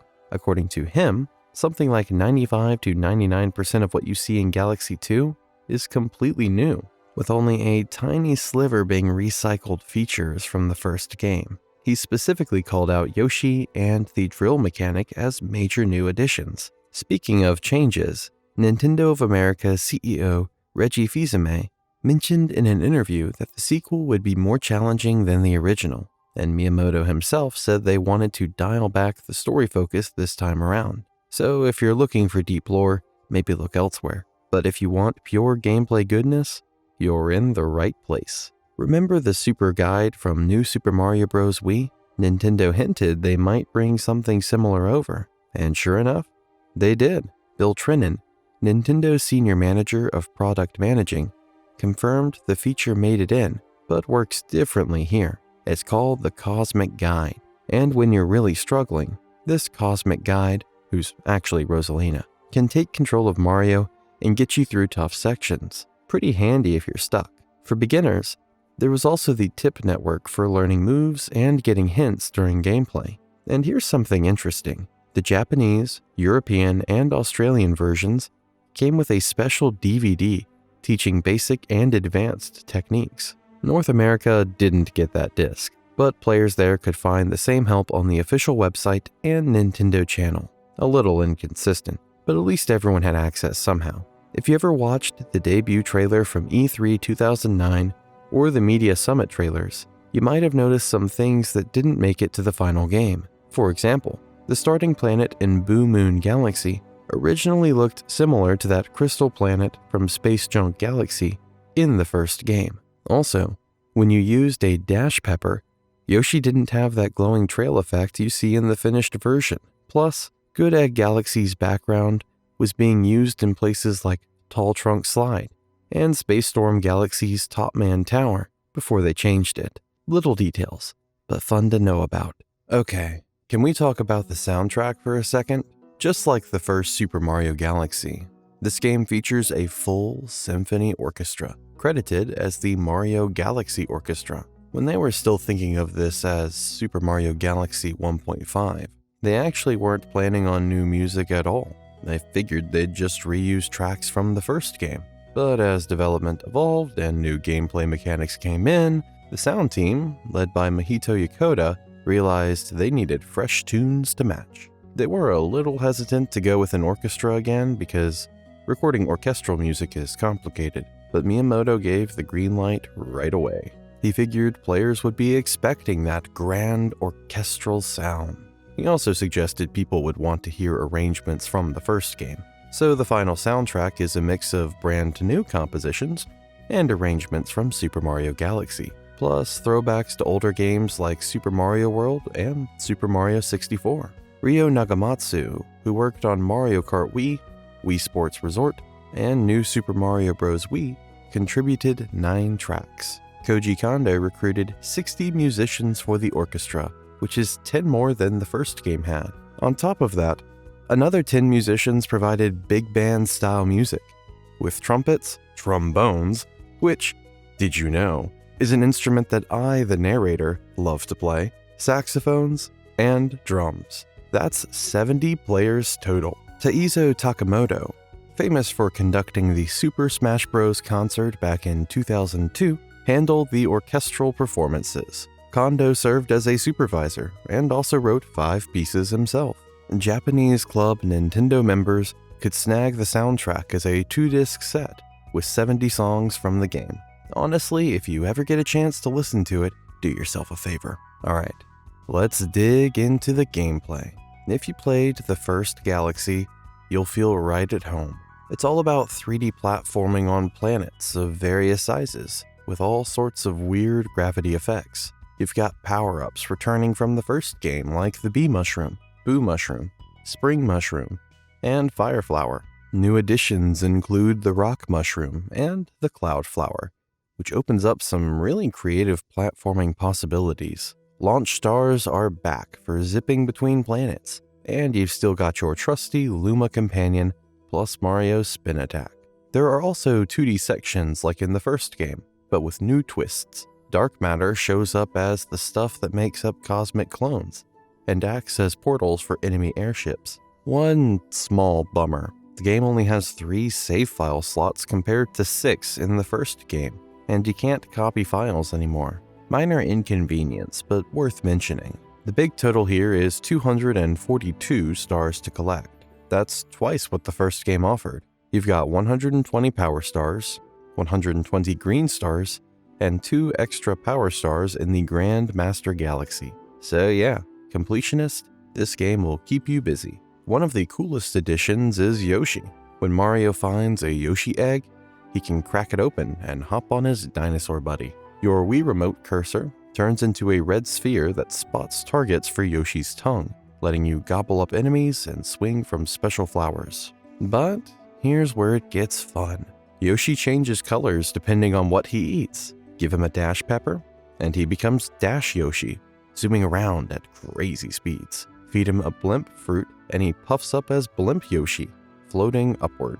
Pop a Bulb Berry in his mouth, and he glows as Bulb Yoshi, revealing hidden paths for a limited time. Each form opens up different ways to tackle levels, and honestly, playing as Yoshi just never gets old.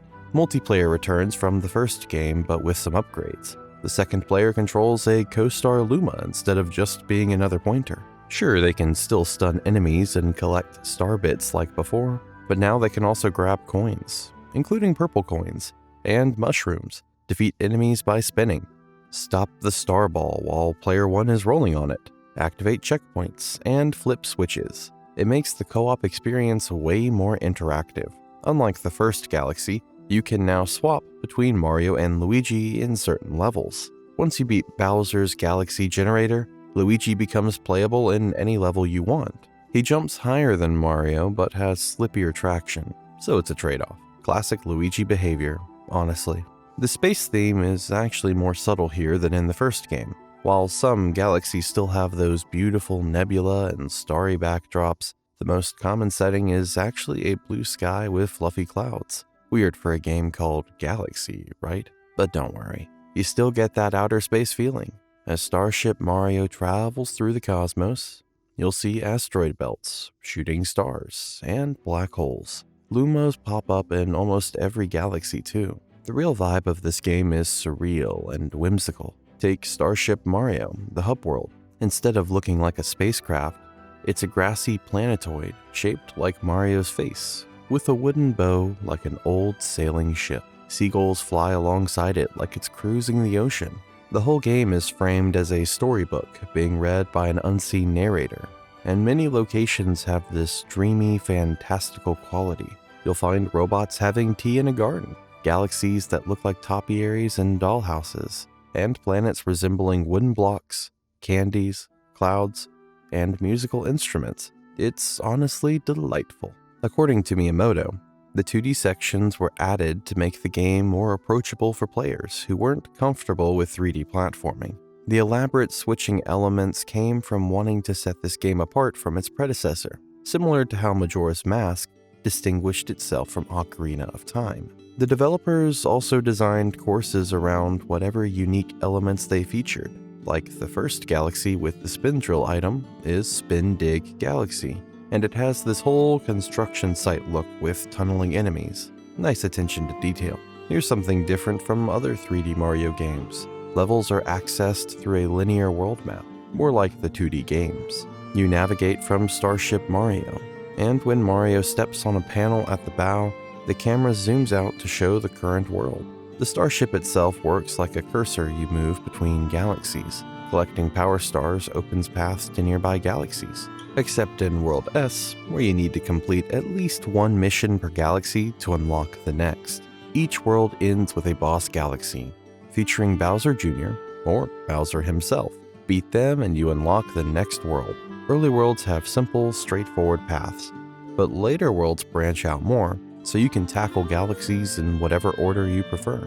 Starship Mario is where you'll spend a lot of time between adventures. It's a planetoid turned spaceship that Lubba created as a home for her Lumas. After teaming up with Mario, she remodels it to look like his face. Instead of a typical sci-fi spaceship design, it's got this fantastical feel. A bow like a sailing vessel, a stone chimney, flowers covering the surface, and even a small brook. Seagulls flock around it constantly. There are 2 rooms you can access. The engine room holds the beacon that powers the ship. The other is a pipe room, with salesman Lumas that you reach through a pipe in the starship's left ear, though this only appears after you grab a power star in World 3. At the bow, there's a button and steering wheel that lets you access the world map. After collecting 16 power stars, Lubba puts up a total sign showing all your power stars and comet medals. She hangs out to the right of the helm. Once you complete the mission Saddle Up with Yoshi, a grassy platform with fruits starts orbiting the starship. After Dig-a-Leg's planet, a star shroom carrying members of the Toad Brigade joins the procession. In previous 3D Mario games like Sunshine and the First Galaxy, completing missions would light up parts of the hub world to show your progress. Galaxy 2 handles this differently. The engine room fills up, and characters board Starship Mario as passengers as you advance. The engine room, located under the brim of the starship's cap, displays most power-ups after Mario encounters them. The exceptions are the Cloud Flower and Yoshi Egg, which appear outside and can actually be used. Everything else in the engine room is just for show, including the spin drill.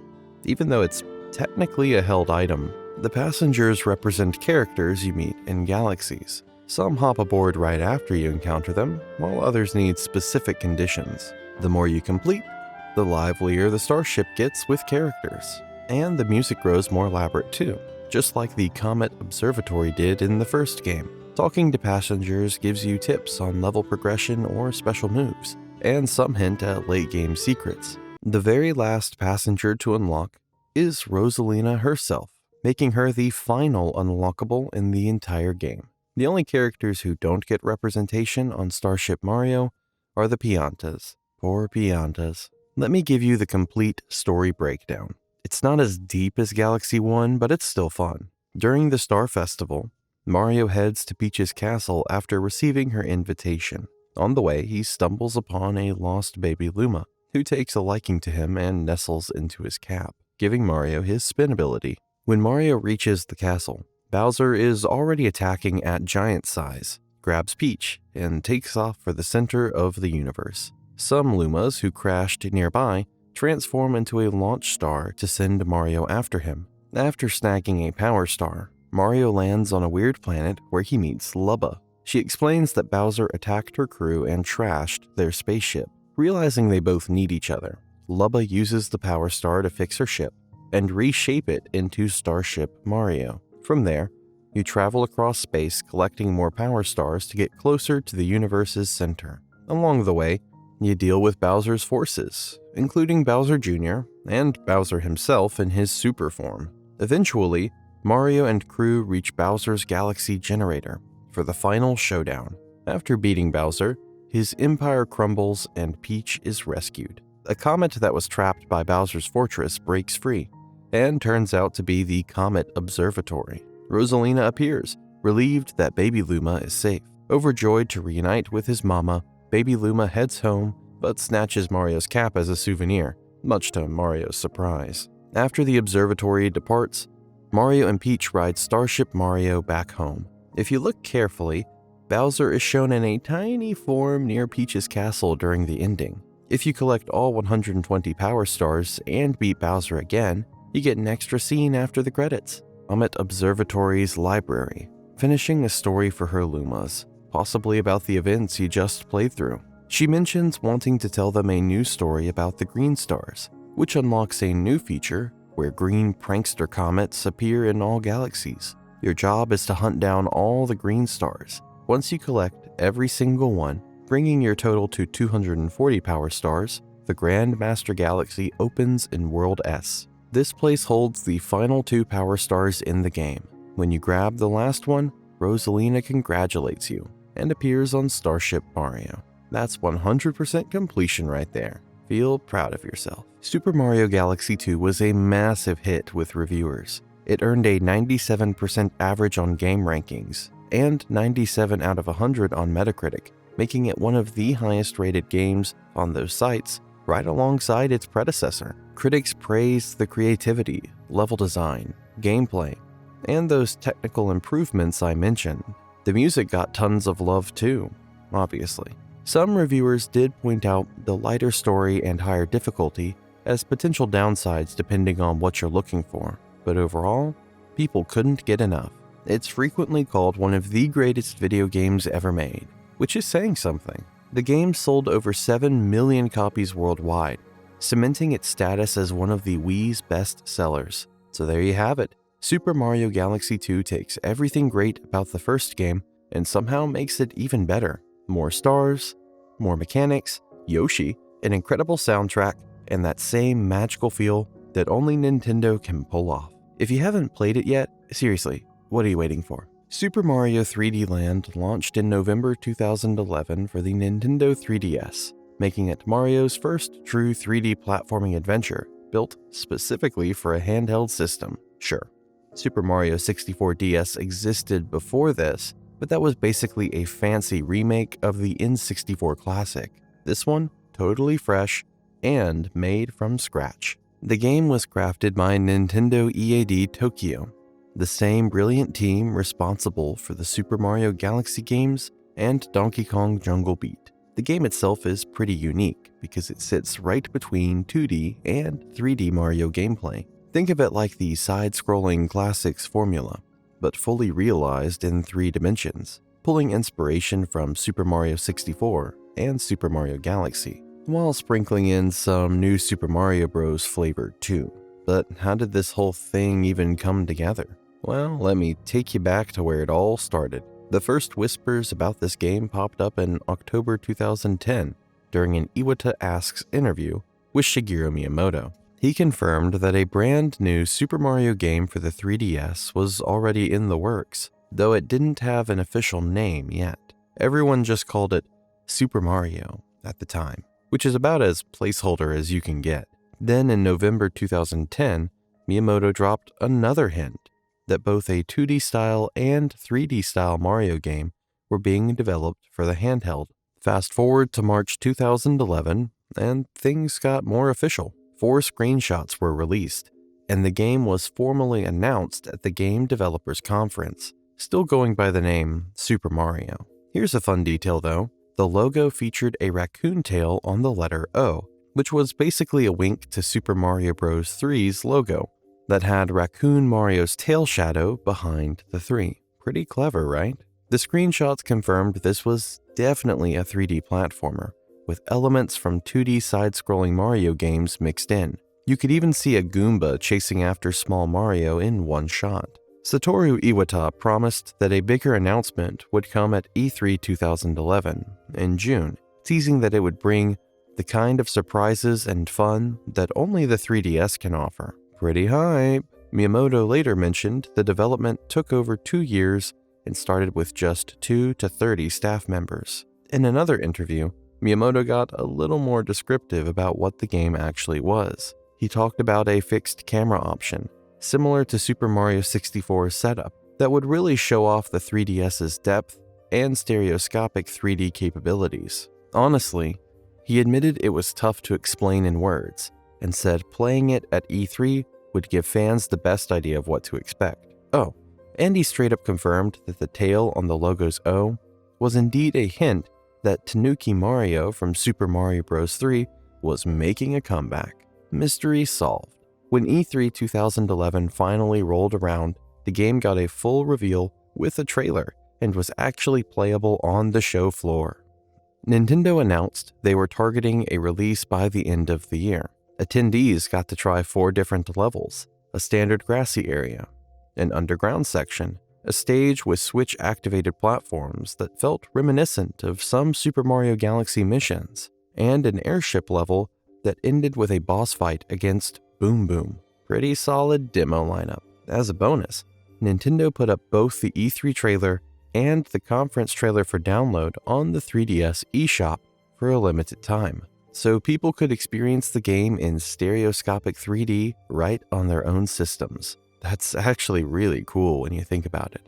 Now let's talk about what the developers were actually going for with this game, because their goals were pretty interesting. The main ambition was to reset the conventions of 3D Super Mario games that had mostly been designed for home consoles. One major change was creating short, pick-up-and-play levels that suited handheld gaming better. Director Koichi Hayashida even compared the Super Mario Galaxy games, especially the second one, to a Manchu Han Imperial Feast, basically saying those games were massive and elaborate in comparison. Super Mario 3D Land was meant to be more bite-sized. The word land in the title was also a deliberate homage to older games, like Super Mario Land, and the 2D art style associated with them, according to Miyamoto.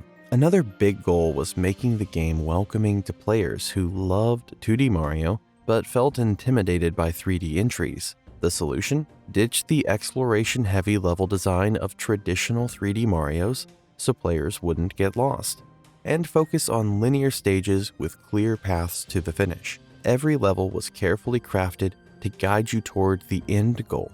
But don't worry, they didn't forget about the hardcore 3D Mario fans either. Star medals were hidden throughout each level for players who wanted that exploration and collection aspect, bridging both design sensibilities nicely. Speaking of development, here's where things get heavy for a moment. The whole process was seriously affected by the 2011 Tohoku earthquake and tsunami.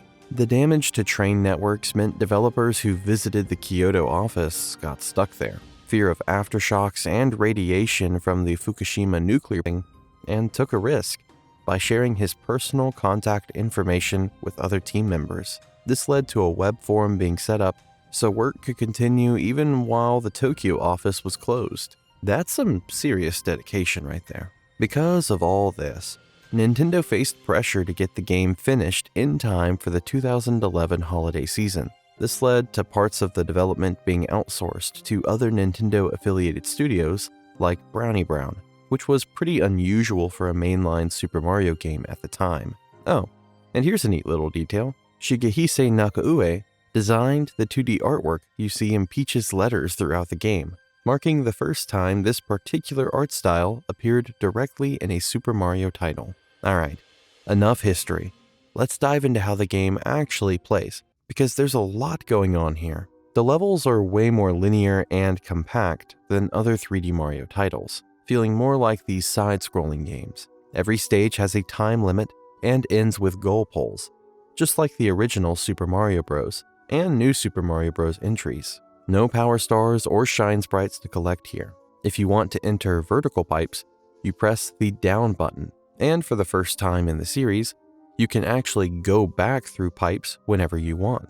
Like in World 2-2, after reaching the above-ground goal pole, you can hop back down the pipe to explore underground again. Pretty handy. Visually, the game looks a lot like the Super Mario Galaxy titles, while the level layouts share similarities with New Super Mario Bros. There are even some gameplay nods to Super Mario Sunshine, like the tightrope walking sections. Unlike the classic 2D games where each world had a consistent theme, this one mixes things up with random level themes within worlds, similar to how the Galaxy games handle their various galaxies. Here's where things get a bit different for longtime 3D Mario fans. Because of the whole 2D and 3D gameplay merger, Mario's moveset is actually more limited than in previous games. He doesn't dash as fast, which means he can't jump as high or as far. For the first time since Super Mario Land 2, 6 golden coins, you can't do double jumps or triple jumps as Mario. Yeah, I know.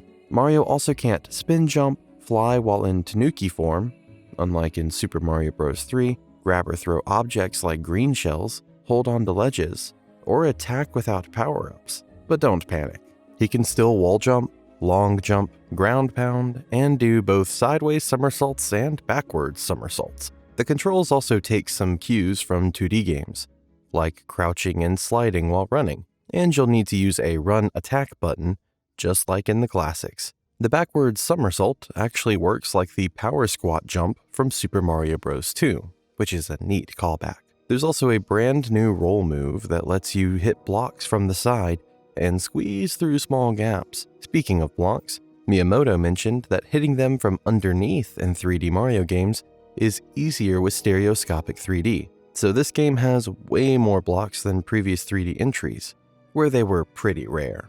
You'll find 3 star medals in each level, designed similarly to the Comet medals from Super Mario Galaxy 2, and collecting all of them adds to the challenge, kind of like the star coins in New Super Mario Bros. You can also grab clocks to add extra time to your run, a mechanic that was previously only seen in Super Mario Galaxy 2's Speedy Comet missions. The health system got simplified too, going back to the 2D style rather than using a numbered health meter. When Mario takes damage, he shrinks down to a capless small Mario. Power-ups give him an extra hit point along with new abilities. Your power-up options include the Super Mushroom Fire Flower, the brand new Boomerang Flower, the Statue Leaf, which replaces the Tanuki suit, and the Super Leaf, making its triumphant return since Super Mario Bros. 3. Nice to see that one again. Unlike in the Super Mario Galaxy games, where Fire Mario was time-limited, here the fire form sticks around until you get hit,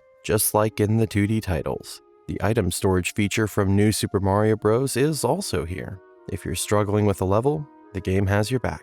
Just like in Super Mario Bros. 2, when Mario loses a life, he comes back in his super form instead of small form. And if you keep dying in one stage, things start getting friendlier. Lose 2 lives, and a flying roulette block shows up. Lose 5, and you'll find an assist block with an invincibility leaf that makes you untouchable for the whole level. Lose 10 lives, an assist block with a P-wing appears, warping you straight to the goal pole. No shame in using those if you need them. Here's a fun one. Unlike previous Mario games, the lives counter goes way beyond 100. You can actually hit 1,110 lives maximum. Once you pass 1,000, then 1,100, then 1,110, the hundreds, tens, and units digits start displaying as little crowns. The same counter system later appeared in New Super Mario Bros. 2 and Super Mario 3D World. The game also makes clever use of the 3DS hardware. When you're using a cannon or looking through binoculars, you can aim by physically moving your 3DS thanks to the gyro controls. There's also Street Pass functionality, where you exchange mystery boxes and Toad House items with other players you encounter. The game even tracks how many items everyone has sent your way. Oh, here's a quirky detail. Because Super Mario 3D Land came out before the Nintendo 2DS existed, the game doesn't recognize when it's running on that system. It still shows those 3D viewing mode icons at the start of every level. Trying to switch the 3D mode does nothing. But don't worry. The game is completely playable on the 2DS otherwise. Want to play as Luigi? You totally can. Once you clear Special 1 Castle, he becomes unlockable. You can swap between Mario and Luigi by tapping the M or L button in the corner of the touchscreen on the world map, just like in Super Mario Bros. The Lost Levels. Luigi jumps higher than Mario, but has worse traction, so he's a bit slipperier to control. The story of the game starts with a storm hitting the Mushroom Kingdom and stripping the tail tree near Princess Peach's castle of all its leaves. Turns out those leaves are actually super leaves, and Bowser has been collecting them to give his minions Tanuki tails, granting them new powers like limited flight. Sneaky. The next day, Mario and the Toads go check on the tree and find a letter from Bowser, revealing that he's kidnapped Peach. Classic Bowser move. Honestly, Mario sets off on his rescue mission, uncovering Bowser's whole Super Leaf scheme along the way. After saving Peach, the gang heads back to the Mushroom Kingdom with Tanuki suits in tow, and the tail tree gets restored to its former glory. But wait, there's more. A photo falls to the ground showing Luigi trapped behind bars with a Koopa Troopa and a Peepa. Poor guy. This kicks off Mario's adventure into Special World 1 to rescue his brother. After Luigi is safe, both brothers tackle the remaining 7 special worlds together. When they complete Special 8 Castle, another letter shows up in a distant plane. The 3 helpful toads from earlier investigate and discover that Bowser has kidnapped Peach again. Of course he did. Luigi and Mario rescue her once more, and this time they find a photo of Peach rocking her own Tanuki suit. Kind of a nice way to end things. Get ready, because there's actually a ton of cool stuff behind Super Mario 3D World that you probably never knew about. From happy accidents during development to some surprisingly deep design philosophy. Super Mario 3D World dropped on the Wii U back in November 2013, coming right after Super Mario Galaxy 2 in the home console lineup.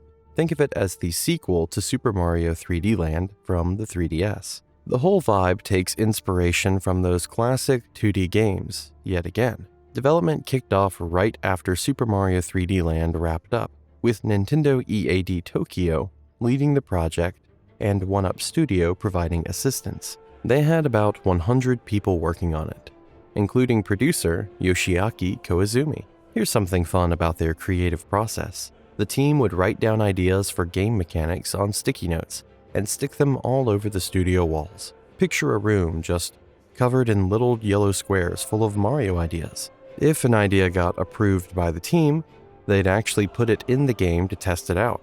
Co-director Kenta Motakura explained that they went through a massive number of ideas during development. Sometimes you just can't tell if something's good or bad by looking at it on paper, so they test it in the actual game. If it wasn't fun, cut. Simple as that. Apparently there was a lot of back and forth on course designs because of this trial and error approach. Co-director Koichi Hayashida mentioned that the game was specifically designed to appeal to fans of new Super Mario Bros., while also serving as a proper continuation of Super Mario 3D Land. Makes sense since it bridges that accessible 2D style with the 3D format pretty nicely. Getting multiplayer to work properly was apparently a real headache. The team's main goal was perfecting the camera so it would work for all 4 players at once, without anyone feeling left out. That's way harder than it sounds when you think about it. Motakura said they wanted the whole experience to be highly intuitive and readily accessible. The idea was that players could jump in and clear courses without reading tons of text or wrestling with difficult controls, whether playing solo or with friends. Koizumi added that they went all out, inserting elements that let players really enjoy exploring those sprawling environments. So about that cat theme, that actually came up early in development. The team wanted a new attack mechanic, a way to climb walls, and something to help newer players get past obstacles. Motakura told IGN that they started by brainstorming different actions Mario could perform, and somehow a cat just clicked perfectly. It's an animal everyone knows and loves, and it happened to fit all their gameplay goals at once. When balancing power-ups, Motakura mentioned the process involved finding the sweet spot between difficulty for novice players and keeping things fun.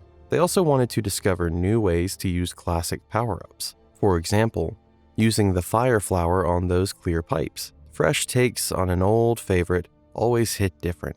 Okay, this next one is my favorite development story. The double cherry. You know, the item that clones your character. That happened by complete accident. Late in development, a level designer accidentally inserted an extra copy of Mario's character model into a level. When they tested it, and the game didn't crash with 2 identical Marios running around, everyone was super relieved. But then they realized both could be controlled simultaneously, and apparently everyone found it hilarious. The developers then scrambled to actually turn this bug into a real feature for the final game. Sometimes the best ideas come from mistakes. Motakura also noted it was designed to help solo players experience some of that multiplayer chaos on their own by replicating those situations. The free-roaming world map was apparently a very important element to the team. Having that kind of map gave them more freedom to place higher difficulty levels wherever they wanted. Motakura explained that within just one world map, you could have all kinds of different experiences, and they really wanted to emphasize those freeform elements. Here's an interesting tidbit about the roster. Peach wasn't originally supposed to be playable. Producer Koizumi suggested adding her because he wanted to emphasize female representation. He pointed out that Mario games have featured way more male characters over the years, so having a playable female character felt really nice for a change. Miyamoto chimed in with his own reasoning, joking that cat women have a certain appeal, and he was curious what a feline Peach would look like. Well, okay then. Koizumi also figured Peach would add to the competitive spirit in multiplayer, since people could choose characters based on personality or whoever they liked best. Rosalina joined as another playable character later in development. Motakura explained he was thinking about what would feel rewarding after beating the game, and wanted to include another female character besides Peach. Rosalina already had fans from the Super Mario Galaxy games, and had recently appeared in Mario Kart, so she seemed well known enough to be a solid addition. Yoshi was actually planned at one point too, but he got cut. Why? His abilities overlapped too much with other things already in the game. His flutter was too similar to Peach's floating, his eating paralleled the piranha plant's chomping, and riding him felt redundant, since Plessy already let you carry 3 additional characters. Sometimes tough calls gotta be made, you know? Oh, and they originally planned to include stereoscopic 3D, like Super Mario 3D Land had, but it got dropped because of multiplayer concerns. Can you imagine trying to coordinate 3D glasses with 3 other people on the same screen? Yeah, that didn't work out logistically. Shigeru Miyamoto, the creator of Mario himself, mentioned that the team had a strong desire from the very beginning to call it 3D World. They knew what they wanted. It's like the titles parallel both Super Mario Land and Super Mario World, which were the main portable and home console Mario games in the early 90s. Very nice homage. For the credits, Yoshiaki Koizumi served as game producer,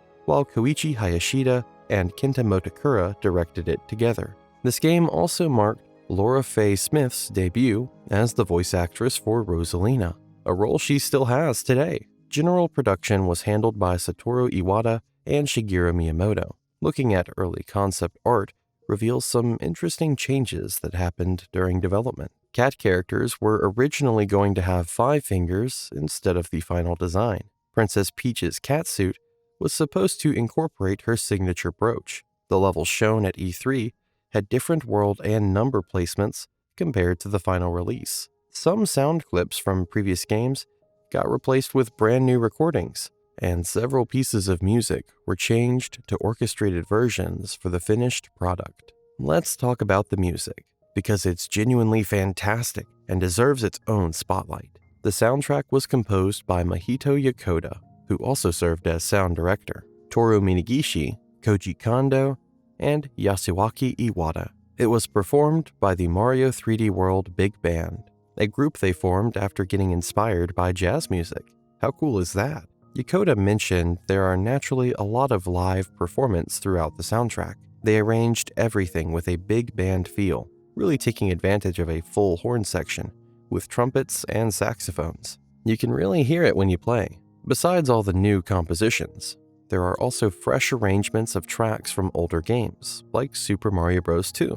Nice callbacks. When developing the music, Yokota focused on creating fun, energetic tracks to match the cat theme.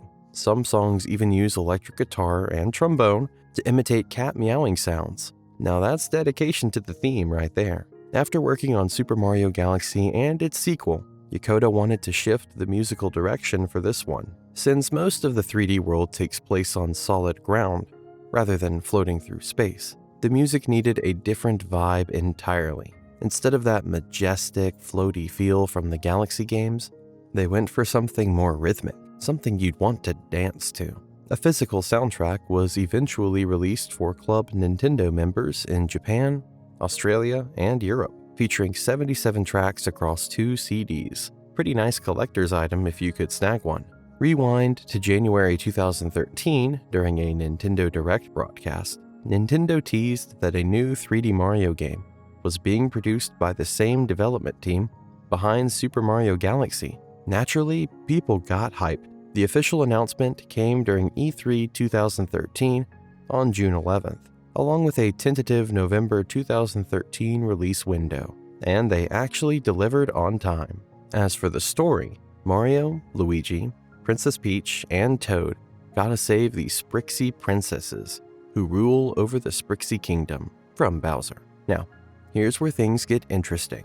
One of the biggest features is the simultaneous multiplayer. While it wasn't technically the first Mario game to let multiple people play together, it was absolutely the first 3D title in the franchise to let up to 4 players cooperate at once. You and your friends can pick different characters before jumping in, and each one plays a bit differently with their own strengths and weaknesses. It's awesome, but also chaotic, in the best way possible. The game also took full advantage of all those quirky Wii U features. You could tap blocks on the gamepad's touchscreen, or blow into the mic to reveal hidden stuff and push enemies around. Pretty neat, right? And speaking of unique stuff, the whole cat theme is kind of a big deal here. The trademark power-up, the Super Bell, gives your character a cat suit so you can scratch enemies, climb walls, and do a little leap in midair. The game in general just has this cat-based aesthetic going on, and honestly, it's adorable. There was also Miiverse integration at launch, with collectible stamps you could use in posts, and Ghost Me functionality that would show other players' runs through levels. But here's the sad part. Miiverse shut down on November 7th, 2017, so those features are basically gone now. You could still collect the stamps though, they just sit there looking pretty. The Miiverse post that used to appear on the course selection screen, gone too. Oh, and fun fact, the game introduced these smaller puzzle levels called Captain Toad's Adventures, which eventually got expanded into their own standalone title and prequel called Captain Toad Treasure Tracker. How cool is that? Alright, let's get into the actual gameplay, because it's pretty satisfying stuff. Super Mario 3D World plays a lot like its predecessor, being a 3D platformer with that classic 2D game feel. You run through levels, beat up enemies, grab power-ups, and try to reach that goal pole before time runs out or you lose all your lives. Simple concept, excellent execution. You can store collected power-ups in item storage and grab them later by pressing a button, which is super handy when you're saving something for a tough section. Green stars make a return from the Super Mario Galaxy games, basically taking over the role of star medals from Super Mario 3D Land. There are also stamps scattered throughout each level, 1 per stage. Points matter too since they determine your high score, and you beat the main game by clearing World Bowser. But if you really want to complete everything, you gotta finish all the bonus worlds and collect every single green star and stamp out there. The multiplayer situation is where things get wild. Up to 4 people can play as Mario, Luigi, Princess Peach, Toad, or Rosalina. Anyone can drop in whenever they want by pressing a button, and can drop out by pausing and selecting the option, similar to New Super Mario Bros. Wii and New Super Mario Bros. U. The twist in this game is that you can also switch characters before entering a stage, which is nice for strategizing. Each character has different abilities, kind of like they did back in Super Mario Bros. 2. Here's the thing that might cause some friendly arguments. Everyone shares lives, so if your friends keep dying, well, that's everyone's problem now. The multiplayer works like those new Super Mario Bros. Games, where you can enter a bubble anytime, pick each other up and throw each other, bounce on heads, all that fun stuff. It's cooperative, but also competitive at the same time. You work together to beat the level, but at the end, everyone gets ranked by points earned out of the total score. Whoever scores the most gets a crown to wear. And get this, other players can steal it from you. If you're still wearing that crown when the stage ends, you get bonus points. Friendly chaos at its finest. Moving on to the gamepad stuff, that controller is surprisingly versatile in this game. Even during multiplayer, anyone can use it to interact with the environment, stun enemies, momentarily reveal hidden objects both in levels and on the world map, hit blocks, stop moving platforms. The list goes on. If you rub an enemy on the touchscreen, you even get a coin out of it. There's also a free camera mode where you press a button on the corner of the screen and tilt the controller to move the camera around, working similar to the cameras in Super Mario 64 and Super Mario Sunshine. And yeah, you can play the whole thing on just the gamepad screen if someone else needs the TV. Off TV play for the win. The game definitely keeps that Super Mario 3D Land feel, since it's the direct sequel, but it also pulls inspiration from other classics. You've got elements returning from Super Mario Bros. 3, like the colorful blocks, Super Leaf, spikes, and that iconic Lose a Life jingle. From Super Mario World, you get Chargin' Chucks, Unshelled Koopas, and Galoombas, which are basically what the Goombas from that game are called now. The levels are open yet linear, with time limits and the classic goal pole waiting at the end. One thing that's different in this game is that it leans a bit more into puzzles than previous entries. You can't always just run straight to the goal. Sometimes you need specific power-ups or items to figure out where to go next. There is also a score system here, which was actually the first time that appeared in a 3D Mario game. Almost every power-up and item from Super Mario 3D Land makes a comeback, except for the Statue Leaf and P-Wing. The Mega Mushroom from New Super Mario Bros. Shows up too. And of course, there are new additions, with the Super Bell being the star of the show. Since this game released during the year of Luigi celebration, there's some special Luigi love packed in. After beating the main game once, or immediately if you have new Super Luigi U save data on your system, you can access a bonus game called Luigi Bros from the title screen by touching the Luigi button in the corner. It's basically a modified version of the classic Mario Bros arcade game, but with Luigi sporting his modern colors as Player 1 and the original green Luigi as Player 2. The game uses the Virtual Console interface, meaning you get access to save and restore points. Retro fun with modern convenience. Also similar to New Super Luigi U, there are pixel Luigis hidden throughout the entire game. But they're not just tucked away in levels. Some appear on the world maps and other unexpected places. It's like a little scavenger hunt for eagle-eyed players. Fast forward to September 3rd, 2020. As part of the Super Mario Bros. 35th anniversary themed Nintendo Direct, Nintendo revealed Super Mario 3D World plus Bowser's Fury. It launched worldwide on February 12th, 2021. Alongside adorable Cat Mario and Cat Peach amiibo figures. The Switch version added some sweet improvements and new features. Online multiplayer is finally an option. Amiibo can spawn power-ups when scanned. There's a snapshot feature for taking in-game screenshots. The Captain Toad levels now support 4-player co-op instead of being solo only. The base movement speed of characters got increased across the board. And those stamps you collect throughout the game, since Miiverse is long gone, they can now be used to decorate your environment in snapshot mode instead. Pretty solid update overall. And we'll soon dive deeper into Bowser's Fury, which is basically a new game that came out along with this remaster. Okay, so here's the thing. When Shigeru Miyamoto was making Super Mario 64 with Yoshiaki Koizumi way back when, they realized that game was really aimed at the core gamer crowd. You know, people who wanted to dig deep into a game, not just pick it up for 5 minutes. After Super Mario Sunshine, though, Nintendo shifted gears and started focusing more on casual, accessible experiences. That's how we got Super Mario Galaxy, with its more linear, progression-based gameplay corridors. Then came Super Mario 3D World, which, even though it's technically a 3D game, was designed to be way more approachable for everyone. But when the team started thinking about what a Super Mario game for the Switch should look like, they made a deliberate choice. They wanted something for the core audience again, something that people who really love action games could sink their teeth into. And honestly, that decision paid off big time. Here's something pretty cool you might not know. Super Mario Odyssey wasn't just made for the Switch. It was developed right alongside the Switch hardware. Yoshiaki Koizumi actually encouraged the game's developers to share their needs and suggestions directly with the hardware team.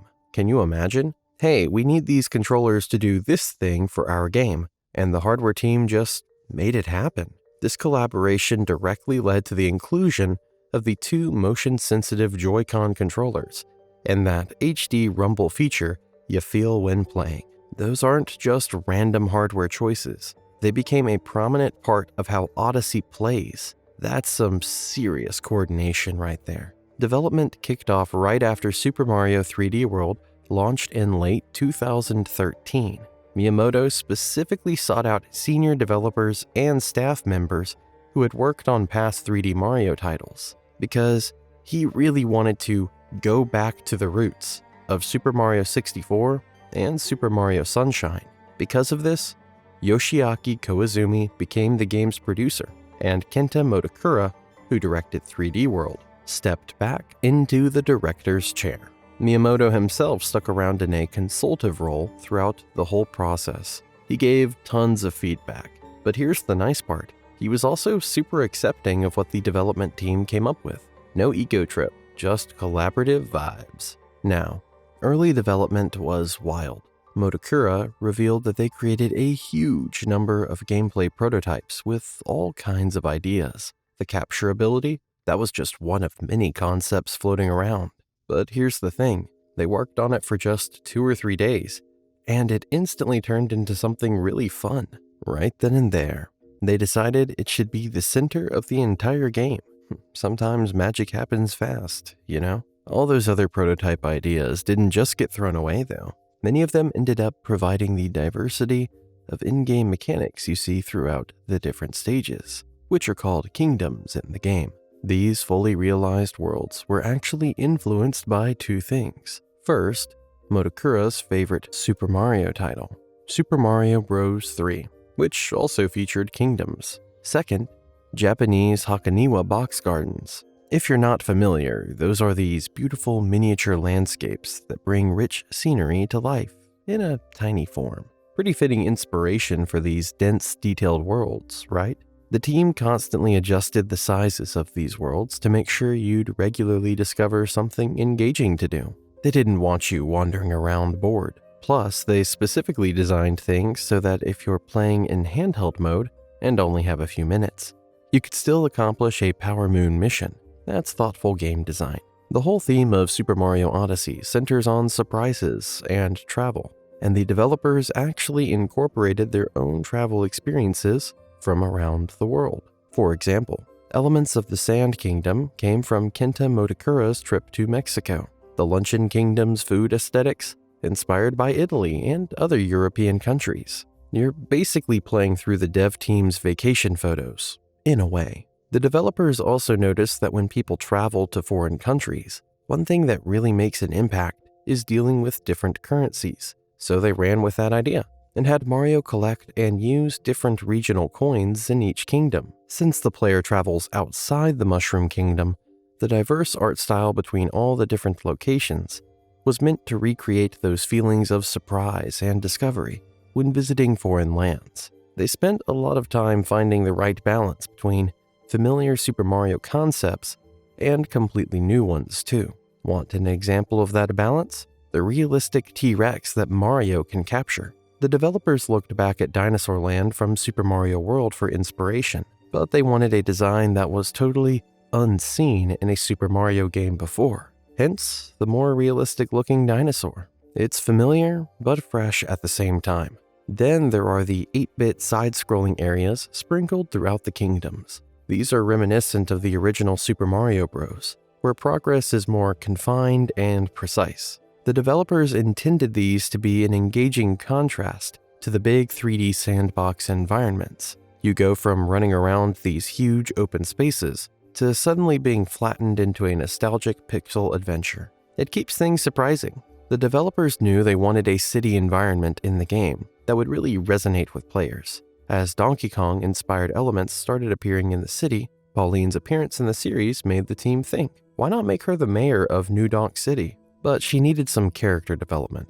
She couldn't just be a damsel in distress anymore, so they gave her an interest in jazz music, which led to her becoming a singer. This decision directly resulted in the game's vocal theme song, Jump Up Superstar. The team made this song to give the game energy and get the audience excited, especially for the E3 2017 trailer. It's a big band jazz number where Pauline refers to herself as Mario's one-up girl while describing an adventure across the game's worlds. Kate Higgins, credited as Kate Davis, performed the English version, and Ayumi Mukahara did the Japanese one. There's also another song with lyrics called Break Free, Lead the Way, that plays during the ending sequence, featuring the same English and Japanese singers. Both songs were composed by the game's lead composer, Naoto Kubo, the chorus of Jump Up Superstar, was intentionally kept simple, so it would be memorable and easy to sing along to. Lyrics were written in Japanese by Nobuyoshi Suzuki and translated to English by Rob Hyrat. Break Free, Lead the Way followed a similar process. Oh, and a fun tidbit, Super Mario Run had actually featured a track with vocals before Odyssey came out, so there was already some groundwork laid for vocal Mario music. The camera in 3D Mario games has always been tricky, and the team thought hard about how to handle it in Odyssey. Miyamoto talked about how the 3D camera in Super Mario 64 worked really well because you had the joystick and the C buttons to adjust it. Super Mario Sunshine gave players the C stick for free camera control, but they got feedback that it was a little bit difficult. Then with Super Mario Galaxy, the minimal camera control also got some negative reactions. Miyamoto admitted that finding the right balance is very difficult, but with Super Mario Odyssey, they made sure the camera controls were really smooth and easy to use. The Switch controllers helped a lot with that goal. Miyamoto said they really made a sandbox-style game that's really easy and feels good to control. After years of trial and error across multiple games, they finally nailed it. Let's talk about all the things that got changed or cut before the game came out. The original box art showed Mario wearing a sombrero and poncho in the Sand Kingdom, but the final box art was changed to him being in the Lake Kingdom, supposedly due to criticisms about the appearance of a Mexican Mario on the cover, being described as a negative stereotype. Worth noting though, the outfit itself wasn't removed, and is still totally available in the game. During the E3 playthrough, several items had different names. Multi-moons were originally called Grand Moons. The binding band was just called Wedding Ring, which were literally transliterated and translated from the Japanese original. The regional coins of the Sand Kingdom and Metro Kingdom were called Pyramid Coins and City Coins, but those names aren't used in the final game. Also, the mission, Showdown on the Inverted Pyramid, was originally named Inverted Pyramid Showdown. During the Nintendo Switch presentation trailer, Cappy wasn't shown with eyes. Peach's tiara also appeared as a regular tiara, rather than Tiara herself. Both were most likely done to avoid revealing the characters too soon. Smart move, honestly. The electronic billboard for Steam Gardens found in New Donk City showed that the location was originally named Cogwald. There were also smaller details that changed. The hat on the door of the Odyssey was much smaller in earlier versions. The Metro Kingdom's power moons were more bronze than brown. Some NPC quotes got updated too. The RC car driver in New Donk City originally said, "Is there a better way to spend free time?" Nope. Before it was changed to, "How are my kids so good at this?" Way more relatable, honestly. The HUD during the E3 demo didn't have the instructions to press certain buttons to view the map and menu, and there was no compass underneath the health meter. When you had only one hit point left, the health meter flashed differently than in the final version. When picking up a life up heart, the extra health meter was colored green instead of the final light blue. In New Donk City specifically, there were signs present in certain areas that got removed. The Mayor Pauline Commemorative Park had a rocket ship taking you directly to a bonus area. In the final game, you have to first find a hidden room inside a building and reach a pipe at the end, and then you get taken to the hidden area with that rocket. Also, the rooftop pool beside City Hall was significantly deeper in the E3 demo, with water just over Mario's head. In the final game, the water only reaches about Mario's neck.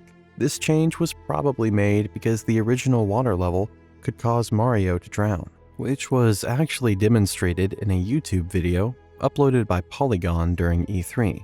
Oops. There's even an unused sprite of an 8-bit Metro Kingdom regional coin in the game's files, but it never got used because there are barely any 8-bit sections in that kingdom. The game was first teased via the Nintendo Switch console announcement trailer back in 2016. Then in January 2017, during a Nintendo presentation, Odyssey was formally announced to be in development, followed shortly by gameplay footage. At E3 2017, there was an entire section themed around New Donk City, filled with kiosks where people could play a demo. The E3 announcement was the most popular part of the presentation on social media, and was considered the best part of the show by other attending developers. Critics also noticed the game's density of secrets and praised the open-world exploration format.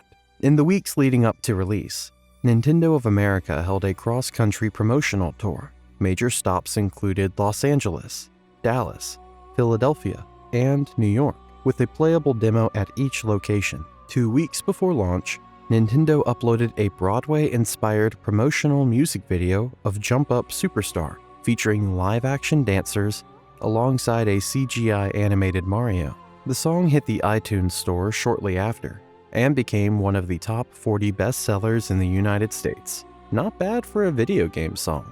The game officially released on October 27, 2017, alongside amiibo of Mario, Peach, and Bowser in their wedding outfits. There was also a limited-time Odyssey-themed Nintendo Switch bundle containing the console, Joy-Cons designed to look like Cappy's colors, a carrying case, and a digital download code for the game. That December, Nintendo partnered with Kellogg's to release a limited quantity breakfast cereal called Super Mario Cereal in the US. The back of the box contained an NFC tag that could be scanned like an amiibo, giving you exclusive in-game extras. Gaming and breakfast colliding. What a world. Let's break down the gameplay itself.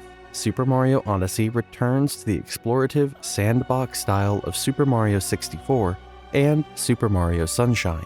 You explore various large areas to collect power moons, which increase the power of the Odyssey, Mario ship, so it can move to the next area. Locations are accessed in a mostly linear order, but there's no central hub world like in those older games. Instead, you select locations from a map screen. Mario keeps his moveset from previous 3D titles: the triple jump, long jump, side somersault, backward somersault, roll, ground pound jump, spin jump, and the returning dive. The new character Cappy allies with Mario and transforms into his cap. Cappy grants access to the cap throw, where Mario throws him like a boomerang for a long-range attack. Cappy can interact with many objects or be used as an extra platform. The big game changer is the capture ability. Cappy can capture certain objects and enemies, so Mario can take control of them, gaining their unique abilities. This replaces the traditional power-up system from previous Super Mario games. Since Super Mario Galaxy, there are 52 capturable targets in total. Pretty wild range of stuff you can become. If you're struggling to find a power moon, the game has 2 hint systems. A new character called Takatu gives you the name of a power moon, which might hint at its location or how to get it. Hint Toad, a recurring character who finally got a name, reveals a power moon's location on the map for 50 yellow coins. While Odyssey is primarily a 3D game, certain sections switch to side-scrolling mode. These are visually based on the original Super Mario Bros., using 8-bit graphics and gameplay. Mario can't use moves introduced later in the series during these sections, like the triple jump or cap throw, but his health is shared between normal gameplay and these areas. You usually enter through 8-bit pipes, and these sections let Mario move across the surfaces of various walls. Earlier sections stick to a normal side perspective, but later ones project onto objects of varying shapes, like cylinders and cubes. Many of the game's songs have chiptune renditions that play during these segments. The game also supports 2-player co-op, where a second player can use a single Joy-Con or Pro Controller to control Cappy independently from Mario. Online functionality lets you compare times and scores in certain events. Amiibo can be used to unlock certain costumes early, or get free hints toward Power Moon and regional coin locations. Mario can also dress in different costumes throughout the game, several being based on previous titles. It's fun to see all the references. A major minigame called Balloon World was added to Super Mario Odyssey in a free update released on February 21st, 2018. It's basically hide and seek. To play, you find Luigi in any kingdom, excluding the Cloud Kingdom, Ruined Kingdom, Dark Side, and Darker Side, and talk to him. Mario gets a balloon that he can hide in spots around the kingdom for other players to find. You can also find balloons that other players around the world have hidden. There's a time limit for placing and finding balloons. Players can share codes so their friends can specifically look for their balloons. It's surprisingly addictive. Most of the kingdoms are inhabited by people suited to their land's geography. Outside of dialogue, you can learn about the culture, history, and nature of these people through each kingdom's brochure. In kingdoms ransacked by Bowser, the stolen wedding article is usually a national treasure, and the theft makes the people distressed. Many are forced to attend Bowser's wedding in the Moon Kingdom. After Princess Peach is rescued and the wedding articles are returned, many of these characters can be found outside their home kingdoms, exploring the world.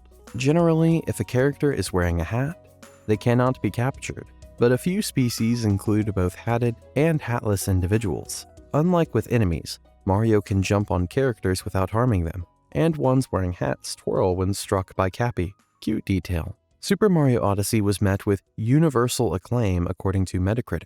As of 2025, Metacritic ranks Odyssey as tied with Mario Galaxy, Zelda Breath of the Wild, and Red Dead Redemption 2 as the third highest rated game of all time, with a score of 97. OpenCritic determined that 98% of critics recommended the game, and as of 2025, OpenCritic actually ranks Odyssey as the highest rated game of all time. That's kind of incredible. As of March 2025, the game had sold 29.28 million copies. You probably contributed to that number if you're listening to this video. Here's something unexpected. A preliminary study conducted in Germany found that playing Super Mario Odyssey significantly reduced depression symptoms more than a cognitive training program called CogPack or standard treatments. The study involved 46 individuals with depression, comparing the effects of the video game, the cognitive program, and standard treatments including medication and psychotherapy over 6 weeks. Participants playing the video game reported higher treatment motivation and showed notable improvements in depressive symptoms. The study also assessed cognitive functions, finding improvements in visuospatial memory in both the video game and cognitive training groups, but more selectively in the video game group. Of course, the study had limitations like participant awareness of group assignment and a small sample size, which could affect how broadly the results apply. But still, that's pretty cool research. Since Odyssey's release, various other Nintendo titles have featured levels themed after its kingdoms. Mario Golf, Super Rush, and the Nintendo Switch and 3DS versions of Captain Toad Treasure Tracker both included Odyssey-inspired content. Super Mario Odyssey was announced to be one of Nintendo's games receiving a free update to improve playability on the Nintendo Switch 2 system. The update was released on June 3, 2025, adding support for 4K resolution, HDR, and game share. It was developed by Panic Button. Elements from Super Mario Odyssey, including its structure, gameplay, and world design, were reused in Donkey Kong Bonanza, a recently released game made by the same development team. So the Odyssey DNA lives on. Many user-made modifications have been created for Super Mario Odyssey, adding new features like costumes, enemies, and even entire kingdoms. In 2022, Super Mario Odyssey Online was released, a mod implementing online multiplayer functionality. The mod allows up to 10 simultaneous players to play both the hide-and-seek mode and the main game, with progress synchronized across all players. It's become popular among streamers. There's also an upcoming mod called Super Mario Odyssey: A Galaxy Story that aims to port over enemies, game mechanics, and all 42 galaxies from Super Mario Galaxy. Of course, don't tell Nintendo about any of this, or they might unfortunately go after these creators. You know how they are. Okay, so let me tell you about this wild little adventure called Bowser's Fury. It came bundled with Super Mario 3D World when Nintendo brought that Wii U game over to the Switch, and it's a whole experience on its own. The best thing is that it has this open-world sandbox feel to it. If you've ever played Super Mario 64, Sunshine, or Odyssey, you'll pick up on those vibes immediately.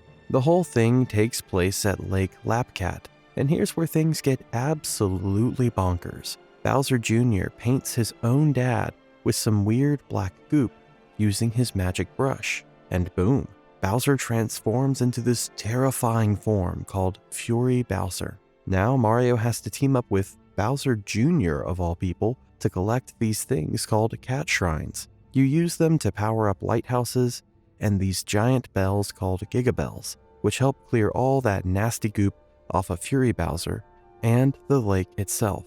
Oh, and one more thing. Instead of having a health meter like those other open-world Mario games, this one goes old school with power-ups, like the 2D platformers do, except for how Super Mario Bros. 2 handled things. The gameplay was quite different in this game, at least in a few ways. Your main goal is freeing all the islands from that black goop by collecting cat shrines everywhere. But here's what keeps you on your toes. Every few minutes, Fury Bowser bursts out of the Fury Sun and starts wrecking everything. When he shows up, a rainstorm kicks in, spikes start falling from the sky, and he blasts the entire lake with massive fire beams and fireballs. Even the cats and kittens get corrupted and will attack you if you get close. Yikes. He only retreats after some time passes, or when you grab a cat shrine, since that powers a lighthouse, and the bright light forces him back. Lake Lapcat itself is this huge open-world area, kind of taking what Odyssey did and expanding on it. More islands unlock as you beat Fury Bowser in your Giga Cat form. You can run around freely, climb lighthouses, and travel between islands by riding Plessy, who always teleports around to stay near you. Each island uses different power-ups and abilities, and you'll see all sorts of familiar stuff from the main Super Mario 3D World game, like enemies, objects, and gameplay concepts. Speaking of the layout, there are 3 gigabells spread across the lake in 3 major regions: Lakeside, Ruins, and Wasteland. Each region has 4 main islands with 5 cat shrines apiece, plus extras scattered in between. The gigabells started corrupted by goop and only activate after you collect enough cat shrines. Once they're awake, they appear during rampages, and you can grab them to become Giga Cat Mario. You need at least 40 cat shrines to beat the main story. But here's the catch. To finish with that number, you gotta lower Fury Bowser's health below 50% through collecting shrines before starting the 4th battle. That lets you defeat him during it. If he escapes during that fight, you'll need 50 cat shrines to start the 5th battle instead. Once you hit 47, Fury Bowser goes absolutely berserk and won't stop rampaging until you reach 50, wake the gigabells, and take him down for good. After whichever final battle you get, he transforms into Giant Bowser, and you chase him across the entire lake on Plessy, dodge his attacks while launching off ramps with dash panels to smash that crystal ball. Now, let me walk you through what actually happens in the story, because it's kind of a trip. Picture this. It's a gorgeous sunny day, and Mario is just casually walking along a path near Peach's castle. Looks pretty familiar if you've played the main 3D World mode. But then he spots these little puddles of black goop and follows them like a curious cat. Eventually, he finds this massive splatter of black graffiti shaped exactly like Shadow Mario's logo from Super Mario Sunshine. Wild callback, right? Anyway, that graffiti expands into a portal, and Mario tumbles right through, landing at Lake Lapcat in the middle of a nasty rainstorm. Almost immediately after landing, Mario comes face to face with Bowser, except he's transformed into this massive, super powerful version. Mario manages to find a cat shrine nearby, and grabbing it clears the goop off a lighthouse. The light beams out and blinds Fury Bowser, forcing him to retreat into this thing called the Fury Sun, floating in the middle of the lake. Once he's gone, the storm clears up and a bunch of islands rise out of the water. After all that chaos settles down, Mario runs into Bowser Jr., who is absolutely losing it. The little guy confesses what happened by showing Mario a painting of his dad, then uses his brush to paint it black. Yep, he's the one who accidentally messed up Bowser. Realizing both he and his father are in serious trouble, he reluctantly asks Mario for help, and Mario, being the absolute legend he is, agrees to team up. From that point on, Bowser Jr. tags along for the whole adventure. Here's where things get really cool. Using cat shrines scattered throughout the lake, you can activate the gigabells and transform into Giga Cat Mario. That's right, Giant Cat Mario. It's exactly as awesome as it sounds. In this form, you can actually fight Fury Bowser directly, After several intense battles, Fury Bowser spits out all that black paint and basically explodes. But wait, it's not over. He suddenly transforms into Giant Bowser and snatches all 3 Gigabells, trapping them inside a crystal ball. Now you gotta ride Plessy and ram into that ball to crack it open. Once it breaks, Mario and Plessy grab all 3 bells at the same time and become absolutely massive. In this gargantuan form, they just bump into Giant Bowser and launch him straight into the sky. Easy money. Finally back to normal, Bowser crashes down near Bowser Jr. and some adorable colorful kittens. Father and son are happy to see each other, but then Bowser spots Mario chilling there in his regular cat Mario form and gets furious. He tries to attack, but Bowser Jr. holds him back and drags him away. Before leaving though, Bowser Jr. pauses to throw some threats at Mario, because of course he does. Mario just shrugs it off while the kittens nuzzle up to him. They all jump in the air and freeze as the camera pulls back, revealing they were actually standing on Giga-Cat Plessy the whole time. That's the form Plessy took after grabbing all 3 bells simultaneously. Pretty cute ending, honestly. The credits roll after this, showing paintings by Bowser Jr. that tell the whole story from his perspective. Now let's talk about what happens after you win. Once you beat Giant Bowser and watch the credits, the game kicks you back to the title screen. Loading back in, Bowser Jr. explains he was chilling with his dad on the lake when Bowser transformed again. He asks Mario to grab more cat shrines to restore peace. As thanks, he gives you the ability to warp to islands you visited and marks new cat shrine locations on your map. From then on, Plessy stays in cat Plessy form permanently and can even carry kittens on its back. Adorable, right? If you're really dedicated and collect all 100 cat shrines, then beat Giant Bowser again, you get an extra painting after the credits. Plus, Mario's catsuit changes to look like a mini version of Giga-Cat Mario. And Bowser Jr., along with his Junior Clown Car, get cat-themed makeovers. Fury Bowser also gets a color change, where the orange parts of his spikes, belly, and eyebrows turn white. These are all purely cosmetic though. Nothing changes gameplay-wise. But hey, they look pretty cool.